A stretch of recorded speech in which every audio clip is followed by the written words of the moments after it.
কথা বলেছেন, ওয়া মা খালাকতুল জিন্না ওয়াল ইনসা ইল্লা লিয়াবুদুন। পৃথিবীর জমিনে আমি জিন এবং ইনসানকে সৃষ্টি করি নাই, কিন্তু করেছি একমাত্র আমি আল্লাহর ইবাদতের জন্য। বন্ধুরে আমার, আল্লাহ পাকের আল্লাহ তাআলার ইবাদত আমরা কেমন করে করি বাবা? আপনাদেরকে যদি জিজ্ঞাসা করা হয়, আপনারা যে নামাজ রোজা হজ যাকাত করতেছেন, আপনারা জালসা শুনতেছেন, মিলাদ দিতেছেন, যত কিছু নেকির আশায় করতেছেন বাবাজি, এই নেকি নিয়ে কি হবে? আপনারা এক কথায় উত্তরস্বরে বলবেন, হুজুর এই নেকি আমরা লইয়া কাল হাসরের মাঠে মাহশরের প্রান্তরে আমরা আলেম ওলামাদের মুখে শুনেছি, আমরা মাওলানাদের মুখে শুনেছি, জাহান্নাম আমরা মাওলানাদের মুখে শুনেছি, জানাজার ময়দানে শুনেছি, ইমাম সাহেবের মুখে আমরা শুনেছি, হুজুর কাল হাসরের মাঠে মাহশরের প্রান্তরে যখন মিজান ওজন করা হবে, নেকি এবং গুনার পাল্লা ওজন করা হবে, এমন একটি দাড়ি, এই দাড়ির এক পাল্লায় থাকবে নেকি আর এক পাল্লায় থাকবে গুনাহ। নেকি যদি ভারী হয় যাবে জান্নাতে, আর গুনাহ যদি ভারী হয় যাবে জাহান্নামে। এ আমার দরদি, নেকির পাল্লা ভারী হওয়ার কারণে জান্নাতে যদি যায়, আমি এখানে এমন একটি মায়ের লাল দেখতে চাই, বুকে হাত রেখে বলতে পারবে, হুজুর কাল হাসরের মাঠে মাহশরের প্রান্তরে আমার নেকির পাল্লা ভারী হবে। কেউ আছে আমার বুকে হাত দিয়ে বলবে, হুজুর আমার নেকির পাল্লা ভারী হবে? কেউ পারবে না। তাহলে কি ভারী হবে আমাদের? গুনার পাল্লা ভারী হবে। আর গুনার পাল্লা ভারী হলে কোথায় যাবে গো? জাহান্নাম। তাহলে আমরা তো কেউ এখানে হাত তুলে দেখাতে পারলাম না, তাহলে আমরা সবাই জাহান্নামে চলে যাবো নাকি? আল্লাহর মর্জি। আল্লাহ তো রাস্তা দেখিয়ে দিয়েছে, তাই না গো? আল্লাহ তো রাস্তা দেখিয়ে দিয়েছে, বুকে হাত রেখে কেউ বলতে পারছে না। তাহলে জান্নাতে কি অবশ্যই যাব না? অবশ্যই যাব। আজকে আমরা এখানে যারা জালসা শুনতে এসেছি সবাইকে আমরা জাহান্নামে যাব না? রাস্তা আছে না নাই? জোরে বলুন, আছে না নাই? রাস্তা আছে। তাহলে জান্নাতে যাওয়ার সেই রাস্তা আমরা খোঁজার দরকার আছে না নাই? সেই রাস্তাটি আমি আপনাদেরকে আজকে বলবো, এবং অনেক পথ আছে, বুঝলেন? হ্যাঁ, এই দেখুন বাবাজি উঠে চলে যাচ্ছে, বুঝলেন? এনার্জি শেষ, কি আর করবে। যাই হোক, একটু দরুদ শরীফ, আল্লাহুম্মা সাল্লি সাইয়্যিদিনা মাওলানা মুহাম্মদ ওয়া আলা আলিহি সাইয়্যিদিনা মাওলানা মুহাম্মদ। দরদি গো, নেকির পাল্লা যদি ভারী হয়ে যায় যাবে জান্নাতে, আর গুনার পাল্লা যদি ভারী হয়ে যায় যাবে জাহান্নামে। ওই সময় বাবা নেকির পাল্লা গুনার পাল্লা যখন ওজন করা হবে কাল হাসরের ময়দানে, নেকির পাল্লা ভারী হলে কোন দিক যাবে? নিচে যাবে না উপরে যাবে? ভারী হলে কোথায় যাবে? দুনিয়ার সিস্টেমে নিচে যাবে, কিন্তু হাসরের ময়দানের সিস্টেম হচ্ছে যেটা ভারী হবে সেটা যাবে উপরে, বুঝলেন না? সেটা যাবে কোথায়? উপরে। আর যেটা পাতলা হবে সেটা নিচে যাবে, সেটা নিচে যাবে। হে বাবা যে আমার সোনামানিকেরাও, আমি আপনাদেরকে জানাতে চাই দরদি, আজকে নেকি নেকি নেকি নেকি আমরা কত আশা করি, তার কারণ নেকির পাল্লা ভারী করে আমরা একটি মাকসাদ উদ্দেশ্য রাখি, সেই উদ্দেশ্যটা হলো জান্নাত, তাই না? উদ্দেশ্যটা হলো জান্নাত। হে বাবা যে আমার, তাহলে জান্নাতে যাওয়ার কি কোনো পথ নাই? জান্নাতে যাওয়ার কি আমাদের কোনো রাস্তা নাই? আব্বাজি আবার এত কষ্ট করে রাত্রে জেগে আমরা জালসা শুনতেছি, এত কষ্ট করে রাত্রে জেগে আমরা কত ইনানে কি অর্জন করতেছি, বলে কেমন করে হুজুর? কারণ আমার নবী বলেছেন, হাদিস ও কোরআনের আলোচনা শোনাও একটি ইবাদত। জোরে বলো, হাদিস ও কোরআনের আলোচনা শোনাও একটি ইবাদত। দরদি, ওই জায়গাটি সাধারণ কোন বাগান থাকে না, যেই জায়গাতে হাদিস ও কোরআনের আলোচনা হয় ওই জায়গাটি জান্নাতের বাগান হয়ে যায়। আমরা জান্নাতের বাগানে বসে আসি বাবা, কিন্তু এমন কাজ আমরা কেউ করি না, যেটার কারণে কাল হাসরের মাঠে মাহশরের প্রান্তরে জান্নাতে যাব। তার কারণ হলো জান্নাতে যাওয়ার জন্য নামাজ পড়তেছি, জান্নাতে যাওয়ার জন্য রোজা করতেছি, জান্নাতে যাওয়ার জন্য নেকির কাজ করতেছি। এই জান্নাত জান্নাত করে আমরা পাগল দরজি।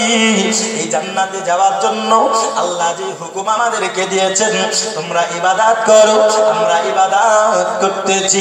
এ আমার দরদি, এই জান্নাত, যে জান্নাত জান্নাত করে আমরা পাগল, কিন্তু এই জান্নাত পাওয়া যত সোজা নয় অতটাই সোজা আল্লাহ করে দিয়েছেন। যার কারণ হলো এটা, তার কারণ হলো বাবা, যে জান্নাত জান্নাত করে আমরা পাগল, ওই জান্নাত আমার আল্লাহ পাক আল্লাহ তাআলা মায়ের কদমের তলে রেখেছেন। জোরে বলুন সুবহানাল্লাহ। কোথায় আছে? মায়ের পায়ের তলে। বলে কেমন করে? তাহলে কি বাড়িতে গিয়ে মায়ের পায়ের তলটা খুঁড়লেই পাওয়া যাবে জান্নাত? কোদাল দিয়ে খুঁড়তে লাগতে হবে নাকি? তাহলে হবে না। কি করে হবে? আল্লাহ কোরআনে কত সুন্দর ভাবে বলেছেন, ওয়া বিল ওয়ালিদাইনি ইহসানা। হে দুনিয়ার মানুষ, তোমরা তোমার পিতামাতার সঙ্গে সৎ ব্যবহার করো। তার কারণ হলো বাবা, হাজার ইবাদত আমরা পৃথিবীর মধ্যে করি, নামাজ পড়াও হলো একটি ইবাদত। নামাজ পড়া একটি ইবাদত, রোজা করা একটি ইবাদত, হজ করা একটি ইবাদত। দরদি, হাজারো ইবাদতের মধ্য থেকে জালসা শোনাও একটি ইবাদত, পিতামাতার সেবা করা হলো ইবাদত। জোরে বলুন না সুবহানাল্লাহ। হে আমার দরদি, কিন্তু পৃথিবীর জমিনে যদি লক্ষ্য করা যায়, আমরা কেউ পিতামাতার সেবা করি না। পৃথিবীর জমিনে যদি লক্ষ্য করা যায়, আমরা কেউ পিতামাতাকে ভালোবাসি না। এই শীত চলে গেল, শীতের বেলায় পিতামাতা বস্ত্র পেল কি পেল না, কেউ খোঁজ নাই না। এই যে গরম চলতেছে, এই গরমে পিতামাতা ফ্যানের বাতাস পেল কি পেল না, কেউ খোঁজ নাই না। চাকরির উদ্দেশ্যে বা কাজের উদ্দেশ্যে বাইরে চলে যাও, পিতামাতা কোনো খোঁজ রাখে না। দরদি, আমার নবী বলতেছেন, পিতামাতার মনে তোমরা কখনো কষ্ট দিও না। তুমি যতই নামাজ পড়ো না কেন, যতই তুমি রোজা করো না কেন, যতই তুমি হজ করো না কেন, আর যতই তুমি জালসা শোনো না কেন, এমনকি তুমি যদি কাবা ঘরের ইমাম হয়ে যাও, আর তোমার কথাই যদি তোমার মা জননী কষ্ট পায়, তোমার ইমামতি কবুল হবে না। এই হচ্ছে মায়ের। কিন্তু আজকে পিতামাতাকে সন্তানেরা ভালোবাসে, সন্তানকে পিতামাতা যেমন ভালোবাসে, পিতামাতাকে কিন্তু সন্তানেরা ওই রকম ভাবে দেখে না। দেখে গো? দেখে না। কোন মা? যেই মা আপনার জন্য নিজের জীবন দিতেও প্রস্তুত হয়ে যায়, হয় না গো? প্রস্তুত হয়ে যায়। যেই মা আপনার সুখের জন্য, আপনার ভালোর জন্য নিজে কতটা ভয়ঙ্কর পদক্ষেপও নিতে চলে যায়, আজ সেই মাকে আপনারা ভুলে যান। এখন একজন শিশু অসুস্থ হয়ে গেছে, বুঝছেন? আমাদের ক্লাস 5 মানে মওলানা পাস করতে গেলে 10 পর্যন্ত যে পড়তে হয়, ক্লাস 5-এর একটা কিতাব আছে কালুবি। সেই কিতাবের মধ্যে লেখা আছে, একটি সন্তান অসুস্থ হয়েছে, এতই অসুস্থ, মৃত্যু শয্যায় সজ্জিত, মানে মৃত্যু হয়ে যাবে এইরকম অবস্থা। এতই অসুস্থ, আর এতই অসুস্থ যে তার মা তাকে দেখে তার পাশে বসে শুধু কান্না করে, উঠতে পারে না, চলতে পারে না, শুধু শুয়ে আছে। বুঝলেন? শুধু শুয়ে আছে। আল্লাহর কাছে ওই মা কান্না করে আর দোয়া করে, কান্না করে আর দোয়া করে। সবাই চলে গেল, সন্তানের কাছ থেকে মা যেতে পারবে? জোরে বলুন, যেতে পারবে না? যেতে পারবে। এই হচ্ছে মা। তো সেই সন্তানের জন্য মা আল্লাহর কাছে দোয়া করতে করতে করতে করতে আল্লাহর কাছে আবেগে দোয়া করেছে, আল্লাহ তুমি যদি আমার সন্তানকে ভালো করে দাও, আমি একদিন নয়, 2 দিন নয়, 7টা দিন দুনিয়া থেকে বাইরে থাকবো। জোরে বলুন সুবহানাল্লাহ। কোথায় থাকবো? দুনিয়া থেকে বাইরে থাকবো। এই হচ্ছে মা। যে মা আপনার জন্য কতই না কষ্ট করে। আজ ওই মা অনেকের কবরে শুয়ে আছে, আছে না নাই? জোরে বলুন, আছে না? কিন্তু সন্তান এমনও আছে, সেই মায়ের কবরের কাছে গিয়ে একটু দোয়া করার ফুরসাত পায় না। সন্তান কবরের কাছে গিয়ে, সেই বাপ মার কবরের কাছে গিয়ে একটু যে দোয়া করবে, এই সময় নাই। এরকম সন্তান আছে না নাই? এখন কেউ কেউ তো আবার কবর জিয়ারতটাকেও বেদাত বলে দিচ্ছে, বলছে না? জিয়ারত বলে কিছু নাই, মরে গেছে, হয়ে গেছে। মা তুমি কেমন আছো অন্ধকার কবরে, তোমার জন্য কান্দে অন্তর, দুই চোখের পানি ঝরে।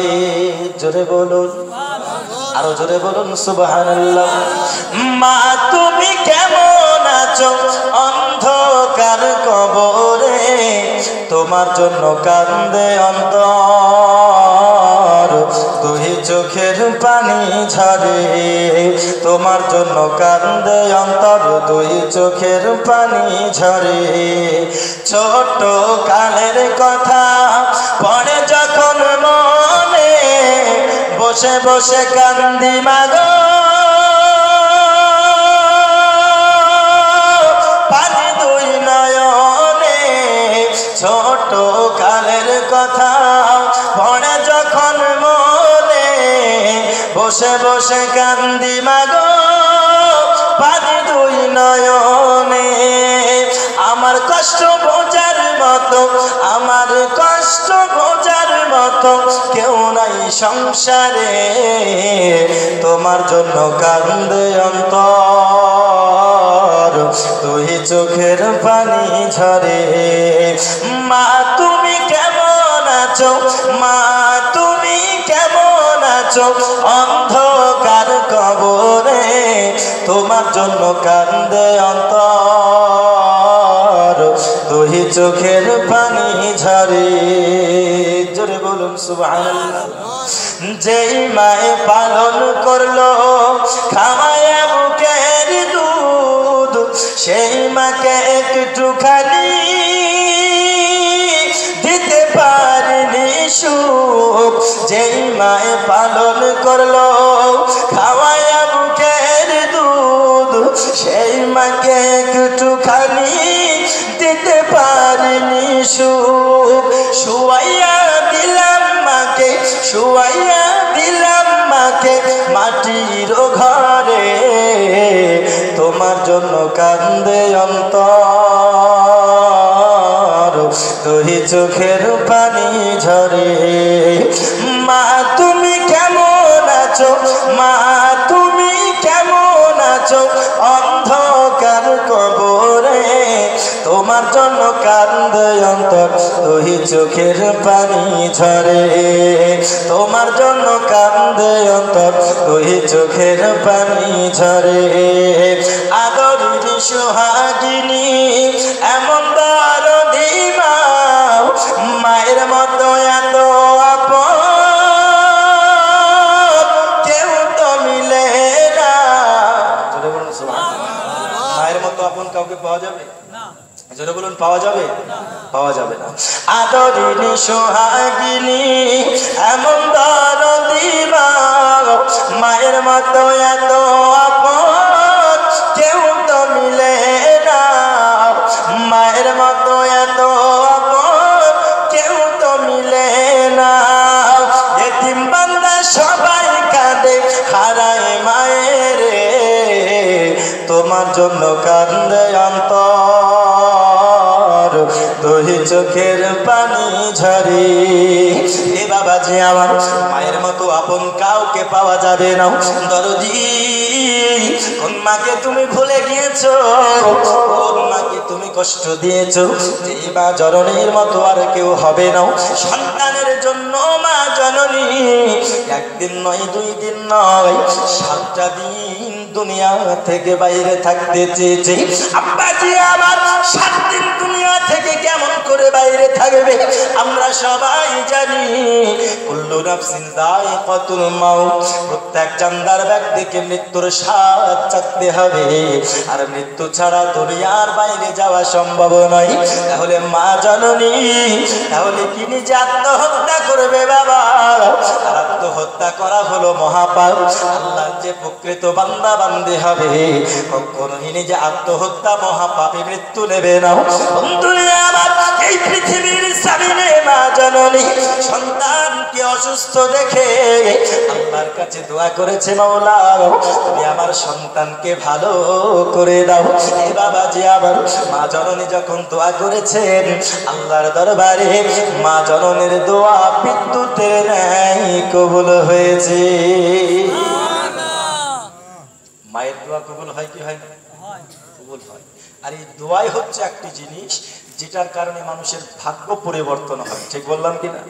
মানুষের ভাগ্য পরিবর্তন। আপনি বলবেন যে হুজুর মানুষের ভাগ্য তো আল্লাহ লিখে পাঠিয়েছে, তাই না? লিখে পাঠিয়েছে, তাহলে দোয়া করে কি করে পরিবর্তন হবে?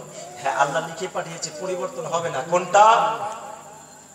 যেটা আল্লাহ মৃত্যুর কিসমত লিখেছেন, অর্থাৎ আপনার যেই ডেটে মৃত্যু আল্লাহ লিখেছেন ওই ডেটে, ওই সময়, ওই তারিখেই হবে। আপনি যদি দোয়া করেন আল্লাহ আমার 7 তারিখে মৃত্যু লিখেছেন, 8 তারিখে করে দেন, হবে? হবে না। তাহলে দোয়ার মাধ্যমে কোন ভাগ্য পরিবর্তন হয়? রোগ বালা মুসিবত ইত্যাদি। জোরে বলুন সুবহানাল্লাহ। এক্সাম্পল আপনাদেরকে একটি দিই। ধরুন আপনি এখান থেকে বহরমপুরে ট্রাভেলিং করছেন, আপনি কোনো গাড়িতে যাচ্ছেন বা বাসে যাচ্ছেন, রাস্তার মধ্যে কোনো আপনার দুর্ঘটনা হতে পারে কি পারে না? জোরে বলুন, পারে কি পারে না? পারে। সকালবেলায় আপনার মা নামাজ পড়ছে, আপনার মাকে বললেন মা তুমি আমার জন্য একটু দোয়া করে দাও যেন সুস্থভাবে বাড়ি থেকে ফিরে আসতে পারি। মা আল্লাহর কাছে দোয়া করলো, আল্লাহ আমার সন্তানকে তুমি সুস্থভাবে বাড়িতে আবার ফিরে নিয়ে এসো, মাকসাদ পূরণ করে। মা আল্লাহর কাছে দোয়া করলো।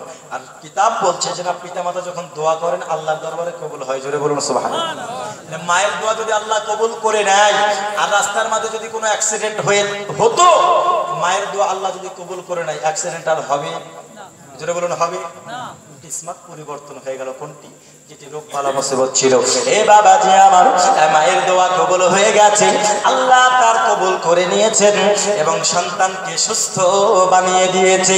বন্ধুরে আমার, একদিন, 2 দিন, 3 দিন চলে যায়, আল্লাহর প্রকৃত বান্দি যার চর্চা পুরো গ্রামে ঘোরাঘুরি করে, পাড়া প্রতিবেশীরা বলা বলি করতেছে, দেখো দেখো দেখো, আল্লাহর কাছে ওয়াদা করেছে 7 দিন দুনিয়া থেকে বাইরে থাকবে, কিন্তু ওয়াদা পূরণ করে নাই। পাড়া প্রতিবেশীরা যখন বলা বলি করতেছে, এই মহিলা তার সেই সন্তানকে ডাক দেয়া কয়, বেটা আমি আল্লাহর কাছে ওয়াদা করেছি তোমাকে যদি আল্লাহ সুস্থ বানিয়ে দেয় আমি 7টা দিন দুনিয়া থেকে বাইরে থাকবো। বেটা রে, আমি আর এই ওয়াদা পালন করার সময় এসেছে, এই ওয়াদা আমি এখন পূরণ করব। কি করব? ওয়াদা পূরণ করব। মুসলমান যে ওয়াদা করে, যে হাক্কানি প্রকৃত মুসলমান হবে, ওয়াদা ভঙ্গ করবে? জোরে বলুন, করবে? করবে না। কিন্তু আমরা বক্তব্য শুনে কি শিক্ষা নিচ্ছি? আমরা মানুষকে ওয়াদা করছি যে ভাই আমাকে 10,000 টাকা দাও না, আমি ওয়াদা করছি আল্লাহর কসম, বাপেরই মায়েরই চোখেরই 14 গোষ্ঠীর কিরি, আমার ছেলের কিরি 3 দিন পরে তোমাকে দিয়ে দিব। 4 দিন হয়ে গেল, নাম্বার ব্লক লিস্ট। এমন মানুষ আছে না? এই হচ্ছে ওয়াদা পূরণ করার ফ্যাসিলিটি এখনকার সময়। হ্যাঁ, এখনকার সময়। কেন? কারণ ইসলাম এমন একটি জিনিস, আজকে মুসলমান এই ইসলামের শিক্ষা থেকে পিছিয়ে আছে। আছে না? পিছিয়ে আছে, যার জন্য মুসলমানের আজকে এই দশা। এই দশা সম্পর্কে আমি আলোচনা রাখবো ইনশাআল্লাহ, তবে এটুকু আমি শেষ করে দিই। এ বাবা যে আমার, মা জননী যখন বলতেছেন বেটাকে, সন্তান বলতেছে মা মৃত্যু ছাড়া দুনিয়ার বাইরে কেমন করে আপনি থাকবেন, আমি আপনার কাছে চিরকৃতজ্ঞ মা, আমি তোমার সন্তান হতে পেরেছি। মা জননী, তুমি তো ওয়াদা করেছো, তাহলে তুমি কেমন করে দুনিয়া থেকে বাইরে থাকবে? এই দরদে আমার সোরামানে গেরাও আলবে কিতাবের মধ্যে সুন্দরভাবে লিপিবদ্ধ করা আছে। মা জননী বলতেছেন, বেটা রে, ওরে আমার সন্তান, তুমি চলে যাও, চলে যাও, তুমি অস্ত্রপাতি নিয়ে গোরস্থানে চলে যাও। গোরস্থানে যাওয়ার পরে তুমি একটু আমার জন্য সুন্দরভাবে কবর খনন করবে। তার কারণ হলো ইন্তিকাল ছাড়া দুনিয়া থেকে বাইরে থাকার পদ্ধতি হলো জিন্দা কবরে থাকা। কোথায় থাকা? কবরে থাকা। হে আমার সন্তান, তুমি চলে যাবে সকালবেলা যখন হবে, তুমি গোরস্থানে চলে যাবে, যাওয়ার পরে তুমি কবর খনন করবে। সন্তান চলে গেল সকালবেলা, কবর খনন করেছে গোরস্থানের বুকে, সবাই জানতে পারে ওই মহিলা আজকে 7 দিন কবরের মধ্যে থেকে আল্লাহর ওয়াদা পূরণ করবে। এ বাবা যে আমার, সারা এলাকার মানুষ চলে এসেছে, আসার পরে সবাই দেখতেছেন মহিলা জীবিত কবরের মধ্যে প্রবেশ করবে। যুবক, মা জননীর যোগ্যতম সন্তানেরা তুমি কষ্ট দাও। মা বলতেছে বেটা রে, আমি যখন কবরের মধ্যে চলে যাব আমায় তুমি দাফন করে দেবে, আর যদি এক সপ্তাহ পরে আজকের দিনে আবার তুমি আমার কবরটা খনন করবে, বেটা রে আমি যদি জীবিত থাকি আল্লাহর কাছে শুকরিয়া আদায় করো, আর যদি আমি মারা যাই আমার গোসল দিয়ে পুনরায় জানাজা পড়িয়ে পুনরায় দাফন করে দিও। ও বেটা তুমি আমায় একটু দাফন এখন করে দাও। বন্ধুরে আমার সন্তানের কলিজা ফেটে যায়, বলতেছে মা জননী আপনার সন্তান আমি হতে পেরেছি, আল্লাহর কাছে লাখ লাখ শুকরিয়া। তুমি আমার জন্য নিজের জানের পরোয়া করতেছো না মা, তোমায় আমি এত ভালোবাসি, তুমি যদি মারা যাও তোমায় দাফন করে দিতে আমার কলিজাটা ফেটে যাবে গো মা, কিন্তু তোমায় জীবিত আমি কেমন করে দাফন করব মা গো, আমি সন্তানের জন্য সম্ভব নয়, আমি সন্তানের জন্য সম্ভব নয়। বন্ধুরে আমার মা বলতেছে বেটা রে আমি আল্লাহর কাছে ওয়াদা করেছি, ওয়াদা পূরণ করতে হবে। হে বাবাজি আমার মা জননীকে সন্তান কত সুন্দরভাবে দাফন করে দিল।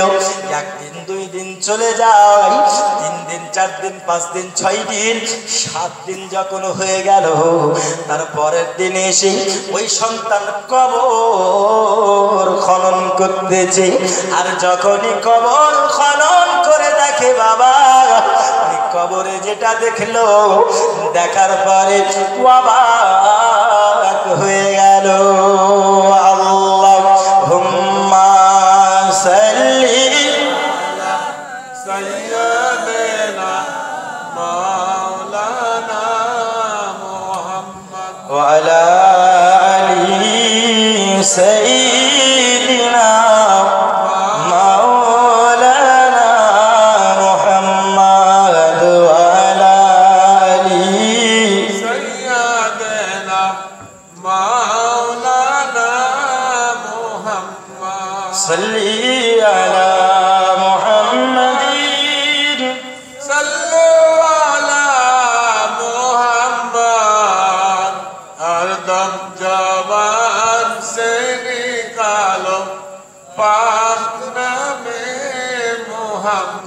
हरदम ज़बान से निकलो शफीना मुहम्मद। কয়দিন পর?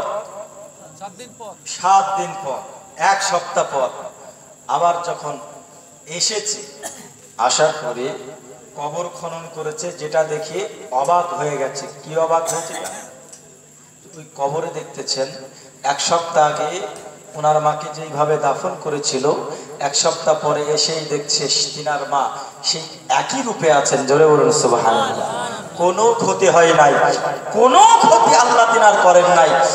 সঙ্গে সঙ্গে যখন দেখলো সুস্থ আছে, আলহামদুলিল্লাহ পরে আল্লাহর শুকরিয়া আদায় করলো। জোরে বলুন সুবহানাল্লাহ। এই হচ্ছে মা, যে সন্তানের জন্য কবরে থাকতে তো নিজের জানও যেতে পারতো না, জানও যেতে পারতো, কিন্তু জানের পরোয়া করে না। এই হচ্ছে মা। এই মায়েদের সেবা, এই মায়েদের সঙ্গে সৎ আচরণ করা দরকার আছে না নাই?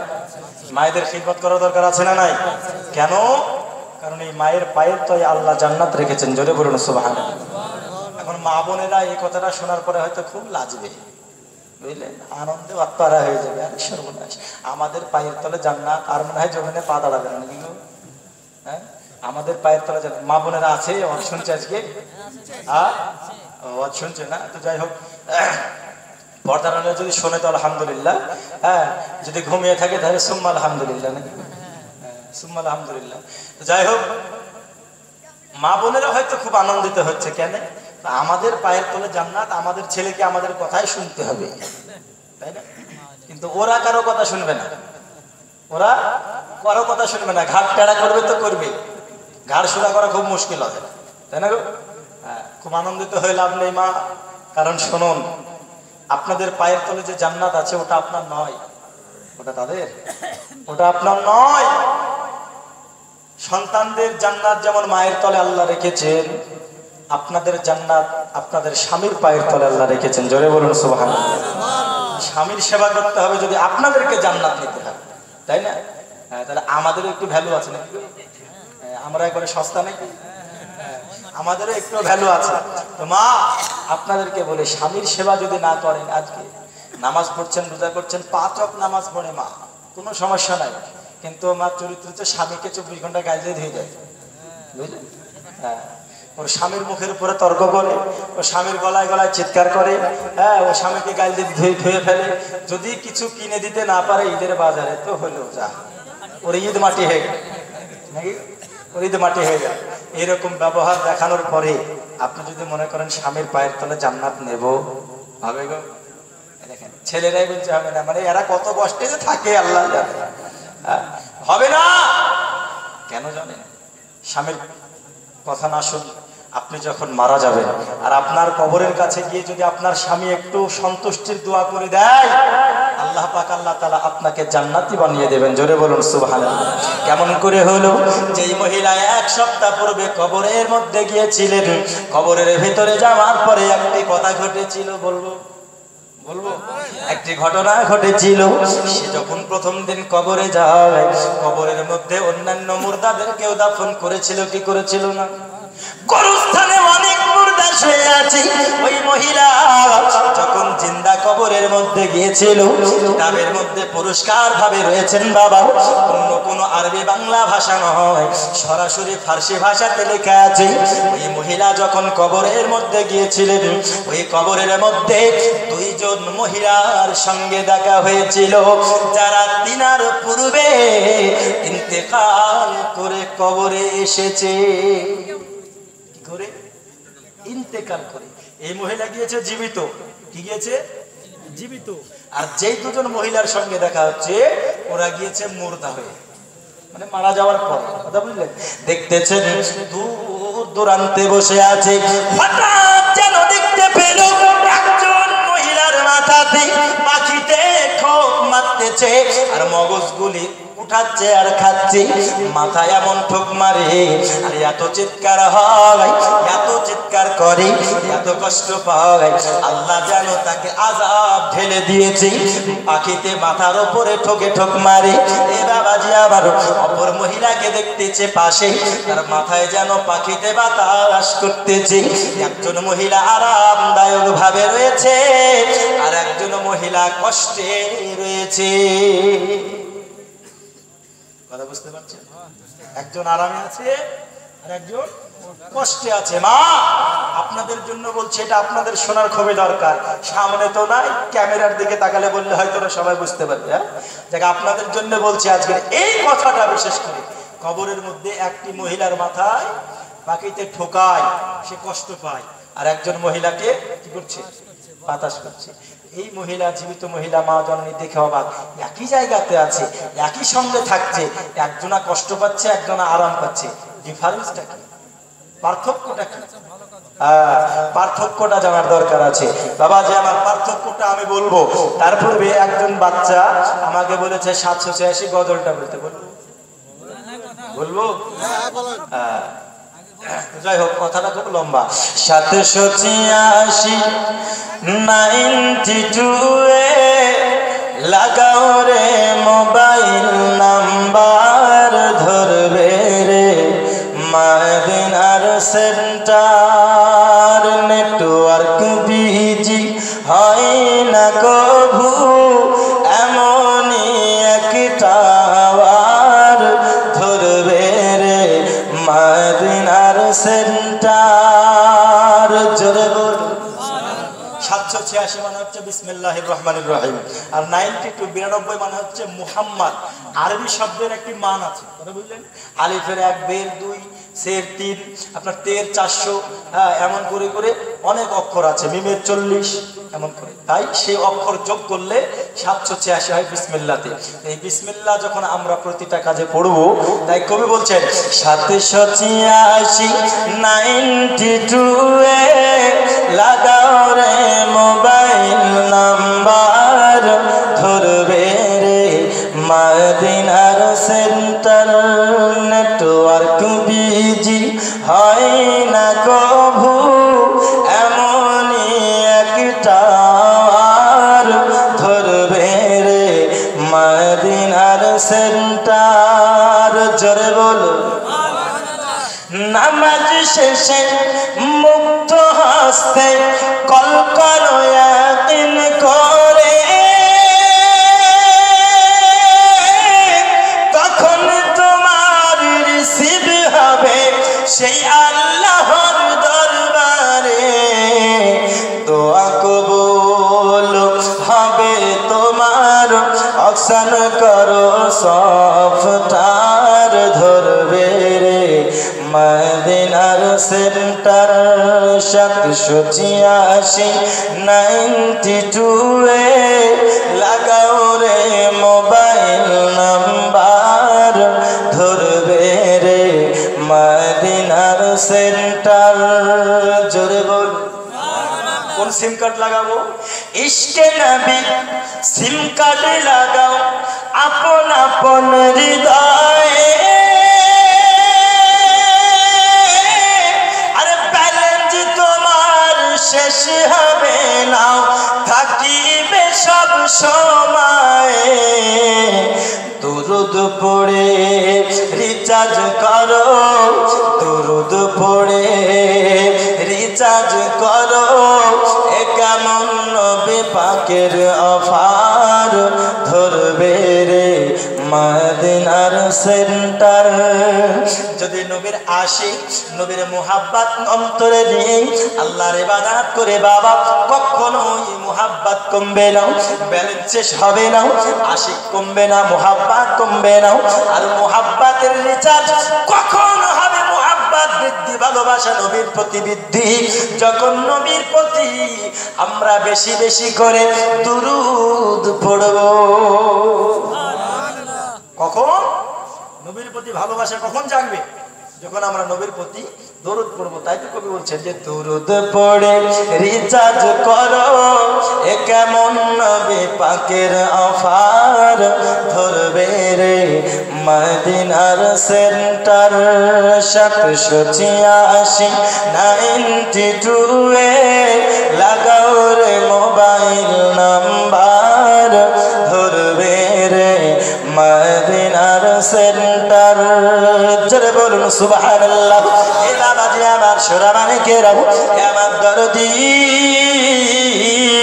এ গ্রামের আমার মা খালারাও, শোনেন না রাতের বেলা মা ওই মহিলা জিজ্ঞাসা করতেছে, বোন আপনি আমাকে বলুন না কেন, আপনি কেন এত কষ্ট পান, আপনার মাথায় কেন কাকে ঠোক মারে, আপনি কেন এত আযাব পাচ্ছেন? ওই মহিলা বাবা বলতেছে, দুনিয়ার মানুষের বোন, ও দুনিয়ার বুকে জীবিত হয়ে আসনেওয়ালা বোন, আমি কবরের মধ্যে এই জন্য কষ্ট পাই, কারণ দুনিয়ার বুকে আমার বিবাহ হয়েছিল, আমার স্বামী বলেছিল আমার স্ত্রী অর্ধাঙ্গিনী শোন, তুমি আমার কথা শুনবে, কারণ আদায়ুসুল আয়াদখুলাল জান্নাহ, দায়ুস ব্যক্তি কখনো জান্নাতে যেতে পারে না। এই ছোট ছোট বাচ্চারা চুপ করো, ওই মিটিং করুক, সমস্যা নাই, ভালো মিটিং, মিটিং হলে কোনো না কোনো সিদ্ধান্ত বেরিয়ে এসে, তাই না? কোনো না কোনো সিদ্ধান্ত বেরিয়ে আস্তে আস্তে। হ্যাঁ, তাহলে সামনে এসে বসো, ভালো লাগে, একটু সামনে এসে বসো। যাই হোক, বলতেছে বোন আমার দুনিয়ার বুকে বিয়ে হয়েছিল, আমার স্বামী আমায় বলেছিল, কারণ আমার স্বামী নামাজ পড়তো, আমার স্বামী রোজা করতো, আমার স্বামী ধার্মিক ছিল, আমার স্বামীর মুখে দাড়ি ছিল, আমার স্বামী বলেছিল আমার স্ত্রী অর্ধাঙ্গিনী শোন। কি গ্রামে? এই তুলসীপুর গ্রামে মাওলানা মুজাক্কির গিয়ে বলেছিল আদায়ুসুল আয়াদখুলাল জান্নাহ, আমার নবী বলেছেন দায়ুস ব্যক্তি কখনো জান্নাতে যেতে পারে না। আর দায়ুস হলো তারা যারা নিজের কন্যাকে, বিবিকে, মাকে, যারা নিজের আত্মীয়কে পর্দার সহিত রাখতে পারে না। বিবি রে, আমি তো তোকে বলি, তুই নামাজ পড়বি, তুই রোজা করবি, তুই হজ থাকলে সমর্থ থাকলে তোকে হজে নিয়ে যাব, তুই নামাজ পড়বি, রোজা করবি, দোয়া করবি, আর বেপরদা হয়ে চলবে না, বোরকা পরবি, তুই গুনার কাজ করবি না, মেলায় যাবে না, বাজারে যাবে না, তুমি সর্বদা নেকির কাজে থাকো। কারণ আমি স্বামী, আমি চাই না আমার দায়ুসের খাতায় নাম উঠুক। কি বলছি? সর্বদা তুমি ভালো কাজ করবে, নেকির কাজ করবে, পর্দায় থাকবে, আদব বজায় রাখবে স্বামী।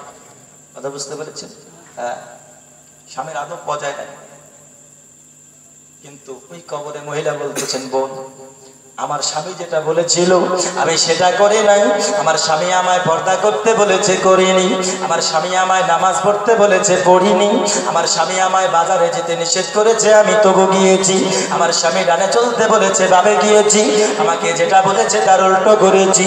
আরে আমার বোন, আমি যখন মারা গেলাম আমার ব্যবহার স্বামী দুনিয়ার মধ্যে খুবই নারাজ থাকার কারণে আমার কবরের পাশে এসে আমার স্বামী একটু দোয়া করে নাই, যার জন্য আল্লাহ আমার স্বামীর নারাজ থাকার কারণে আমি এত কিছু আমল করার পরেও, আমি ভালো থাকার পরেও, আমি এত ভালো থাকার পরেও আজকে কবরের মধ্যে আমার স্বামী নারাজ থাকার কারণে আমার আল্লাহ আমাকে আযাব দিয়েছে। আমার স্বামী সন্তুষ্টির দোয়া করে নাই, আমার স্বামী আমার প্রতি কোনো দোয়া করে নাই, কারণ দুনিয়ার বুকে আমি আমার স্বামীকে সুখে রাখিনি, স্বামীকে সুখে রাখিনি, তাই তো আমার কবরে কষ্ট হচ্ছে। আর আজকালকার মহিলা, এই যেই ভাই আমার বলেছিল যে না আমি দায়ুসের খাতায় নাম লিখবো না, পর্দা করবা, নামাজ পড়বা, এগুলো করবা, সেগুলো করবা, আজকালকার সেই যুগ আর আছে গো? সেই যুগ নয়। বিয়ের পরে তো দূরের কথা, বিয়ের আগে যদি শোনে যে না ছেলের মুখে দাঁড়িয়ে আছে, ওমাল চলবে না, চলবে না। তারপরে ভাববো আমি ওকে বিয়ে করবো, ঠিক আছে, বোরখা পরাবে না তো আমাকে, আমাকে বোরখা পরাবে না তো, আব্বু আমি তাকে বিয়ে করব, ঠিক আছে, তবে শুধু পাঞ্জাবি পরে থাকে না, প্যান্ট শার্ট পরে তো, আর প্যান্ট শার্ট করবে, আর সব থেকে বড় কথা হলো এই মাল যদি রাখতে দেয় তাহলে বিয়ে পাকা, তাই না? হ্যাঁ, আর যত সব গন্ডগোল করছে সব মোবাইল করছে না, একে অপরের সঙ্গে। এই দেখেন বিয়ে হওয়া 3 ছেলের মা পালিয়ে গেছে, কত নিউজ শুনবো আজকে, তো ঘরে ঘরে নিউজ।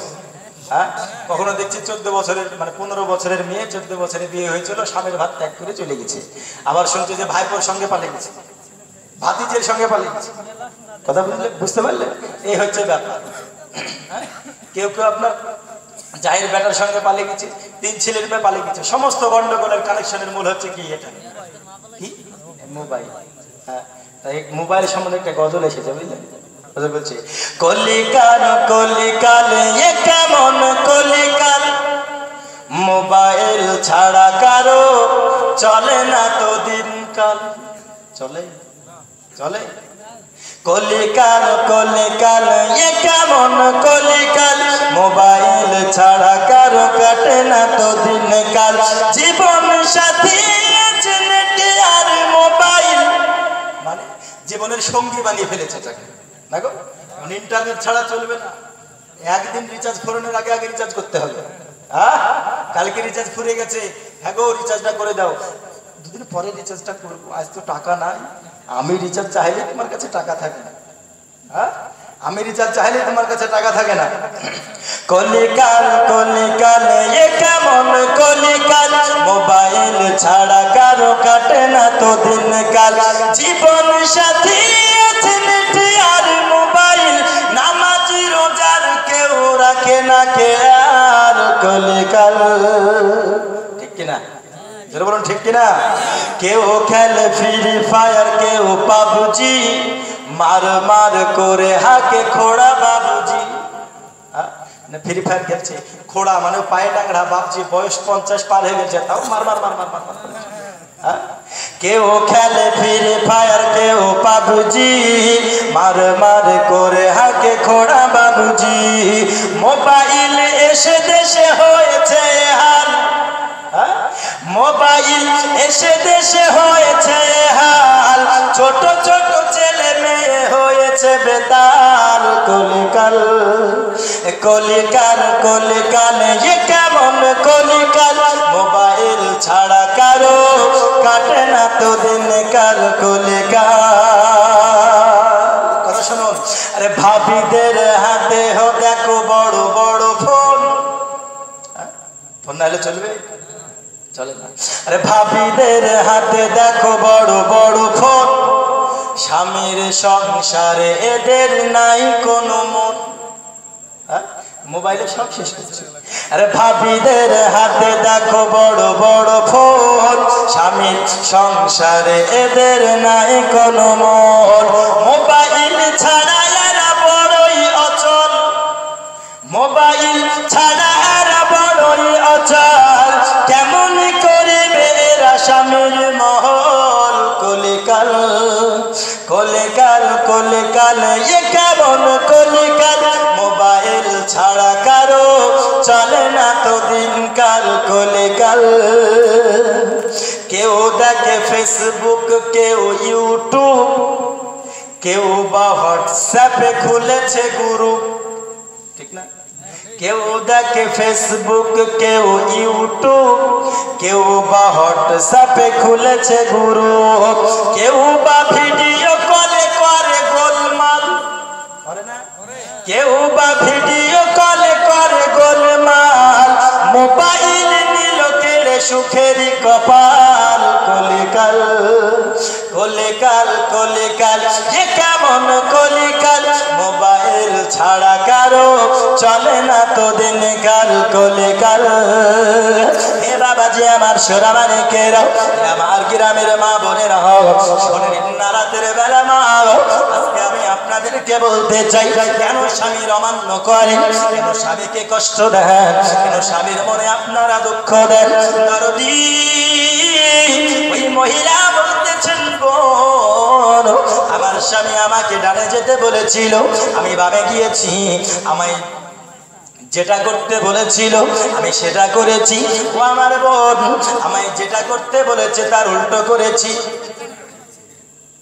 কোনো সমস্যা হচ্ছে? মানে চেঁচামেচি হচ্ছে? কোনো সমস্যা নাই, আপনি চালিয়ে যান, চালিয়ে যান। মেয়েদের সংখ্যা বেশি আছে তাই বলছি। মেয়েদের সংখ্যা বেশি আছে, মেয়েদেরকে বলা দরকার বেশি। হ্যাঁ, কারণ কি জানেন, এখনকার ছেলে মেয়েরাও মানুষ হচ্ছে না মা বোনদের কারণে। কেন? কারণ 24 ঘন্টার মধ্যে 20 ঘন্টা কিন্তু মায়ের কাছে ছেলেপিলে থাকে, থাকে না? 24 ঘন্টার মধ্যে 20 ঘন্টা ছেলেপিলে মায়ের কাছে বেশি থাকে। আর মা যদি চায় আমার ছেলেকে আমি সঠিক শিক্ষা দেবো, পারবে কিনা? পারবে। কিন্তু মা বোনদের ওই সময় নাই। কেন? এই মালিক সময় খাচ্ছে বেশি। হ্যাঁ বুঝলেন, ওদেরকে বিড়ি বেঁধে টাকা অর্জন করার সময় আছে, কিন্তু একটু কোরআন পড়ার সময় নাই, ওদের একটু নামাজ পড়ার সময় নাই যে ছেলে পেলে একটু দিকে শিখে সিরিয়ালে শেষ করছে সবাইকে। বুঝলেন, বাবা ভাইরা কি, ওরা তো সকালবেলা হলো জীবিকা নির্বাহের জন্য কেউ বা রাজমিস্ত্রির কাজে, কেউ বা লেবারের কাজে, কেউ কাঠ মিস্ত্রির কাজে, কেউ বা প্রবাসে 6 মাস 1 বছর ধরে পড়ে থাকে, থাকে না? পড়ে থাকে। তো মায়ের কাছে সব সময় ছেলে পেলে বেশি থাকে। তো ওরা যদি চায় ছেলেগুলোকে মানুষ করবো, করতে পারে, কিন্তু করে না। কেন? কারণ এরা হচ্ছে ওই রকম মাল। কথা বুঝতে পেরেছেন তো? তবে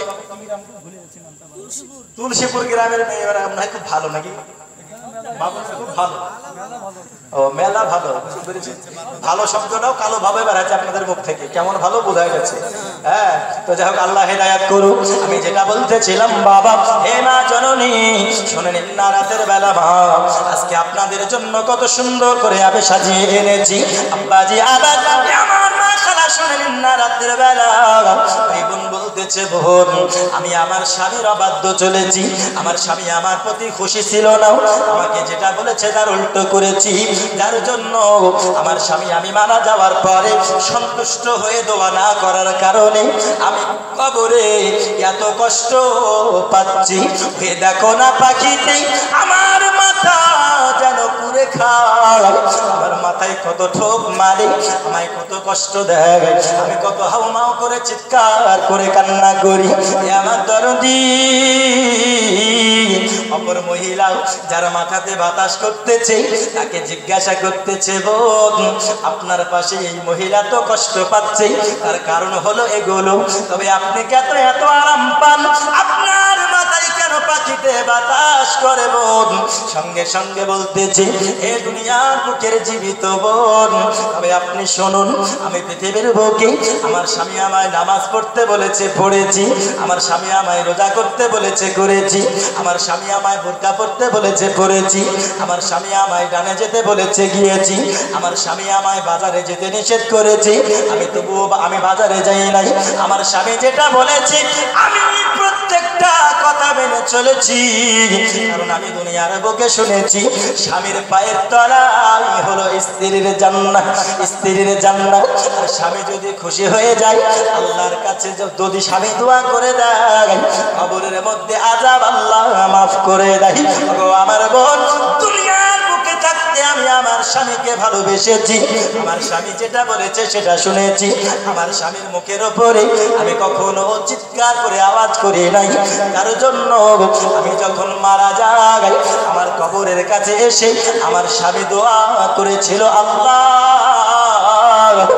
আমার বিবিকে জান্নাতি বানায়ো। আমার বোন, আমার স্বামীর দোয়া আল্লাহ কবুল করেছে। আর কবরের মধ্যে আমি যেখানে আযাব পাওয়ার কথা ছিল, স্বামীর দোয়ার বরকতে আমি কবরে আরামে দিন কাটাই। আরো জোরে হবে না সুবহানাল্লাহ? আমি কবরে আরামে আমি দিন কাটাই। এই হচ্ছে না। তো মা বোনেরা যে উঠছিল, তো মা বোন যেই মহিলার মাথাতে ঠোক মারছিল কাকা, সেই মহিলা বলতেছে, বোন আমার একটা ছোট্ট রিকোয়েস্ট শুনবে, ছোট্ট একটি আবেদন আছে। কি আছে? বললাম আবেদন আছে, রিকোয়েস্ট আছে। কি? তো বলছে, তুমি তো 1 সপ্তাহ পরে আবার দুনিয়াতে ফিরে যাবে, তাই না গো? যেহেতু জীবিত দাফন করা হয়েছিল, আল্লাহর ওয়াদা রক্ষার্থে কবরে গিয়েছিল। বোন তুমি তো আবার 1 সপ্তাহ পরে ফিরে যাবে দুনিয়াতে, তো আমার স্বামী তোমার সঙ্গে যদি কোনোদিন দেখা হয় তাহলে আমার স্বামীকে একটু আমার জন্য দোয়া করতে বলো। আর আমি যে কবরে আমার যে অবস্থা তুমি দেখলে, আমার স্বামীকে বলিও, যদি আমার স্বামীর মনে একটু রহম হয়, মনে একটু যদি আমার জন্য ভালোবাসা একটু হলেও থাকে, আমার জন্য আমার স্বামীকে একটু দোয়া করতে বলো। জোরে বলুন সুবহানাল্লাহ। কি করতে বলছে? দোয়া চাইছি। হে আমার দরদি সোনা মানিকেরাও, এই মহিলা বাবা একদিন নয়, 2 দিন নয়, 7 দিন পরে দুনিয়ায় ফিরে এসেছিল জীবিত। সুবহানাল্লাহ। মনে আছে তো নাকি? হ্যাঁ, শ্রোতাদের দিকে পানি দাও না, এমনি গরম লাগছে খুব, পানি কমিটির ভাইদেরকে বলবো 2-1টা বোতল টোতল নিয়ে এসে দিয়ে দেন মিডিলে। আর এই 500 ওয়ালা পানি তো একা খেলে ফুরিয়ে যাবে, একটু বড় বড় বোতল বা জগ থেকে একটু নিয়ে এসে দেন। যাই হোক, 1 সপ্তাহ পরে ফিরে এসেছিল, কথা মনে আছে তো? হ্যাঁ, ভুলে গেছেন? ভুলে গেলে চলবে না, কারণ ভুলে গেলে অসুবিধা। এক কান দিয়ে শুনলেন আর এক কান দিয়ে বার করলেন, তাহলে তো অসুবিধা না। যেহেতু আমরা এখানে এসেছি কিছু নিয়ে যাওয়ার জন্য, তাই না গো? কিছু নিয়ে যাওয়ার জন্য। ওই মহিলা 1 সপ্তাহ পর যখন ফিরে এসেছে কবর থেকে, তো সবাই দেখতে ভেঙেছে। এখন দেখবেন কোনো যদি গুজব ছড়ায়, মাঝে মাঝে শুনতে পাওয়া যায় না, গোছের উপরে আল্লাহ লেখা, হ্যাঁ গোস্তের উপরে আল্লাহ লেখা আছে। তারপরে কেউ কেউ বলে যে দেখো রুটে গড়ানো খোলাতে আল্লাহ লেখা আছে। মানে আশ্চর্য কিছু কথা। একটা ছাগলের 2টা মাথা যদি হয়, একটা গরুর যদি 5টা পা হয়, আপনারা এই যে তুলসীপুর আর দমকলে যদি একটা ছাগলের 3টে মাথা হয়, আপনারা গাড়ি ভাড়া করে হলেও দেখতে যাবেন, যাবেন না? যাবেন। কেন? এইরকম ঘটনা খুব কমই ঘটে। আশ্চর্য কিছু ঘটনা হলে সবাই দেখতে যায়। তো ওই মহিলা 1 দিন নয়, 2 দিন নয়, জি ওটা পরের কথা। আল্লাহর যে কুদরাত এবং আল্লাহর যে কারিশমা, আশ্চর্য কিছু ঘটনা দেখলে হবে না? যাবে, সবাই যাবে। এই হচ্ছে ব্যাপার। এবং আমি নিজে দেখেছি একটা ছাগলের 2টা মাথা, বুঝলে? একটা ছাগলের 2টা মাথা আমি নিজে দেখেছি আমাদের আলীনগরে। বুঝলেন? তো আশ্চর্য কিছু হলে সবাই দেখতে যায়, বিশেষ করে মেয়ে ছেলেরা তো ভাঙে বেশি। মেয়ে ছেলেরা বেশি দেখতে যায়। আরে আশ্চর্য কথা তো দূরের কথা, বাড়িতে গ্রামে নতুন বৌমা আসলে তো ছুটে গেছে।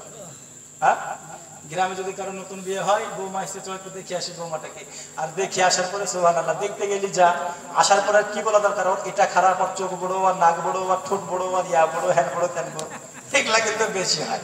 আর এই জন্য মেয়েরা বেশি জাহান্নামে যায়। কেন? নবী আমার মেরাজে যাওয়ার পরে আসার পরে বলতেছে, জাহান্নামে আমি নারী দেখেছি বেশি। কেন? কারণ এরা গীবতের মধ্যে বেশি থাকে। বুঝলেন? তো মা বোনেদেরকে শুধরে যাওয়া দরকার। আল্লাহ আপনাদের সকলকে হেদায়েত করুন। তো সবাই দেখতে ভাঙছে।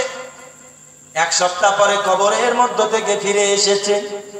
হাইরে কন্যা, সন্তানের মা যখন এক সপ্তাহ পরে কবরের মধ্য থেকে বাইরে এসেছে, যুবক আমার শোনো, ওই মা জননীকে সবাই যেন দেখতে ভেঙেছে, সবাই যেন দেখতে চলে আসে। বাবা, এ আমার সোনা মানিকেরা, শোনে নিন না, রাতের বেলা মা এক এক করে সবাই যখন আসে, ওই সঙ্গে সঙ্গে কবরের মধ্যে থেকে যেই মহিলার মাথাতে কাকে ঠোক মারতে ছিল, ওই মহিলার স্বামীও যেন দেখতে এসেছে।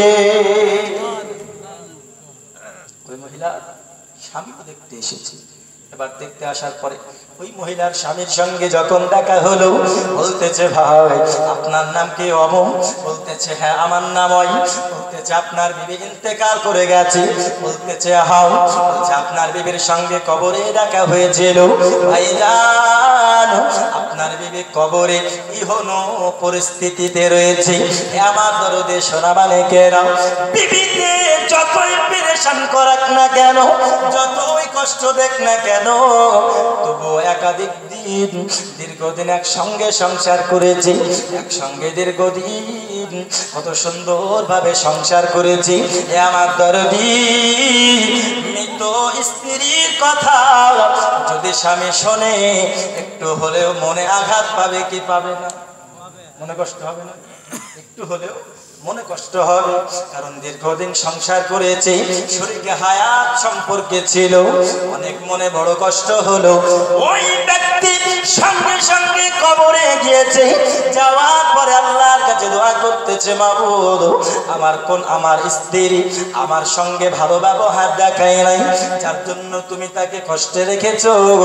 ও মাওলা, তবুও তো আমার স্ত্রী, তবুও তো আমার বিবি, মাওলা পাক, আমি তোমার কাছে সন্তুষ্টির দোয়া চাই। আমি তার প্রতি সন্তুষ্ট হয়ে তোমাকে সাক্ষী দিতেছি। মাওলা গো, তুমি আমার বিবিকে জান্নাতে বানিয়ে দিও। আমার মা খানারা, ওই স্বামী তখন গোরস্থানে যাওয়ার পরে দোয়া করলেন। সঙ্গে সঙ্গে বাবা, পরের দিন ওই স্বামী স্বপ্নের মধ্যে দেখতেছে, ওই যেন মহিলার মাথাতে পাখিতে বাতাস করতেছিল, আর যেই মহিলার মাথায় পাখিতে ঠোক মারতেছিল, তার মাথাতেও পাখি বাতাস করতেছে। মহান আল্লাহ স্বামীর দোয়া কবুল করে নিয়ে আযাব মাফ করে দিয়েছে। আল্লাহুম্মা সাল্লি মাওলানা মুহাম্মদ আলা আলি সাইয়্যিদিনা মাওলানা মুহাম্মদ সাল্লাল্লাহু আলা মুহাম্মাদিন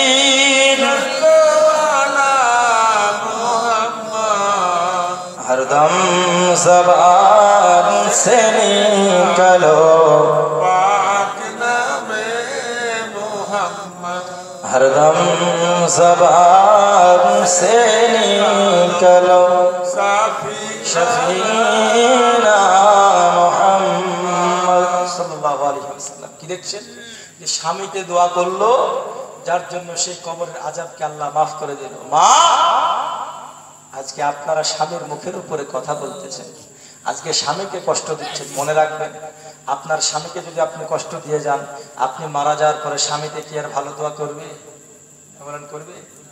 ও হয়তো আরাম পাবে, আল্লাহ বাঁচানো, তাই না?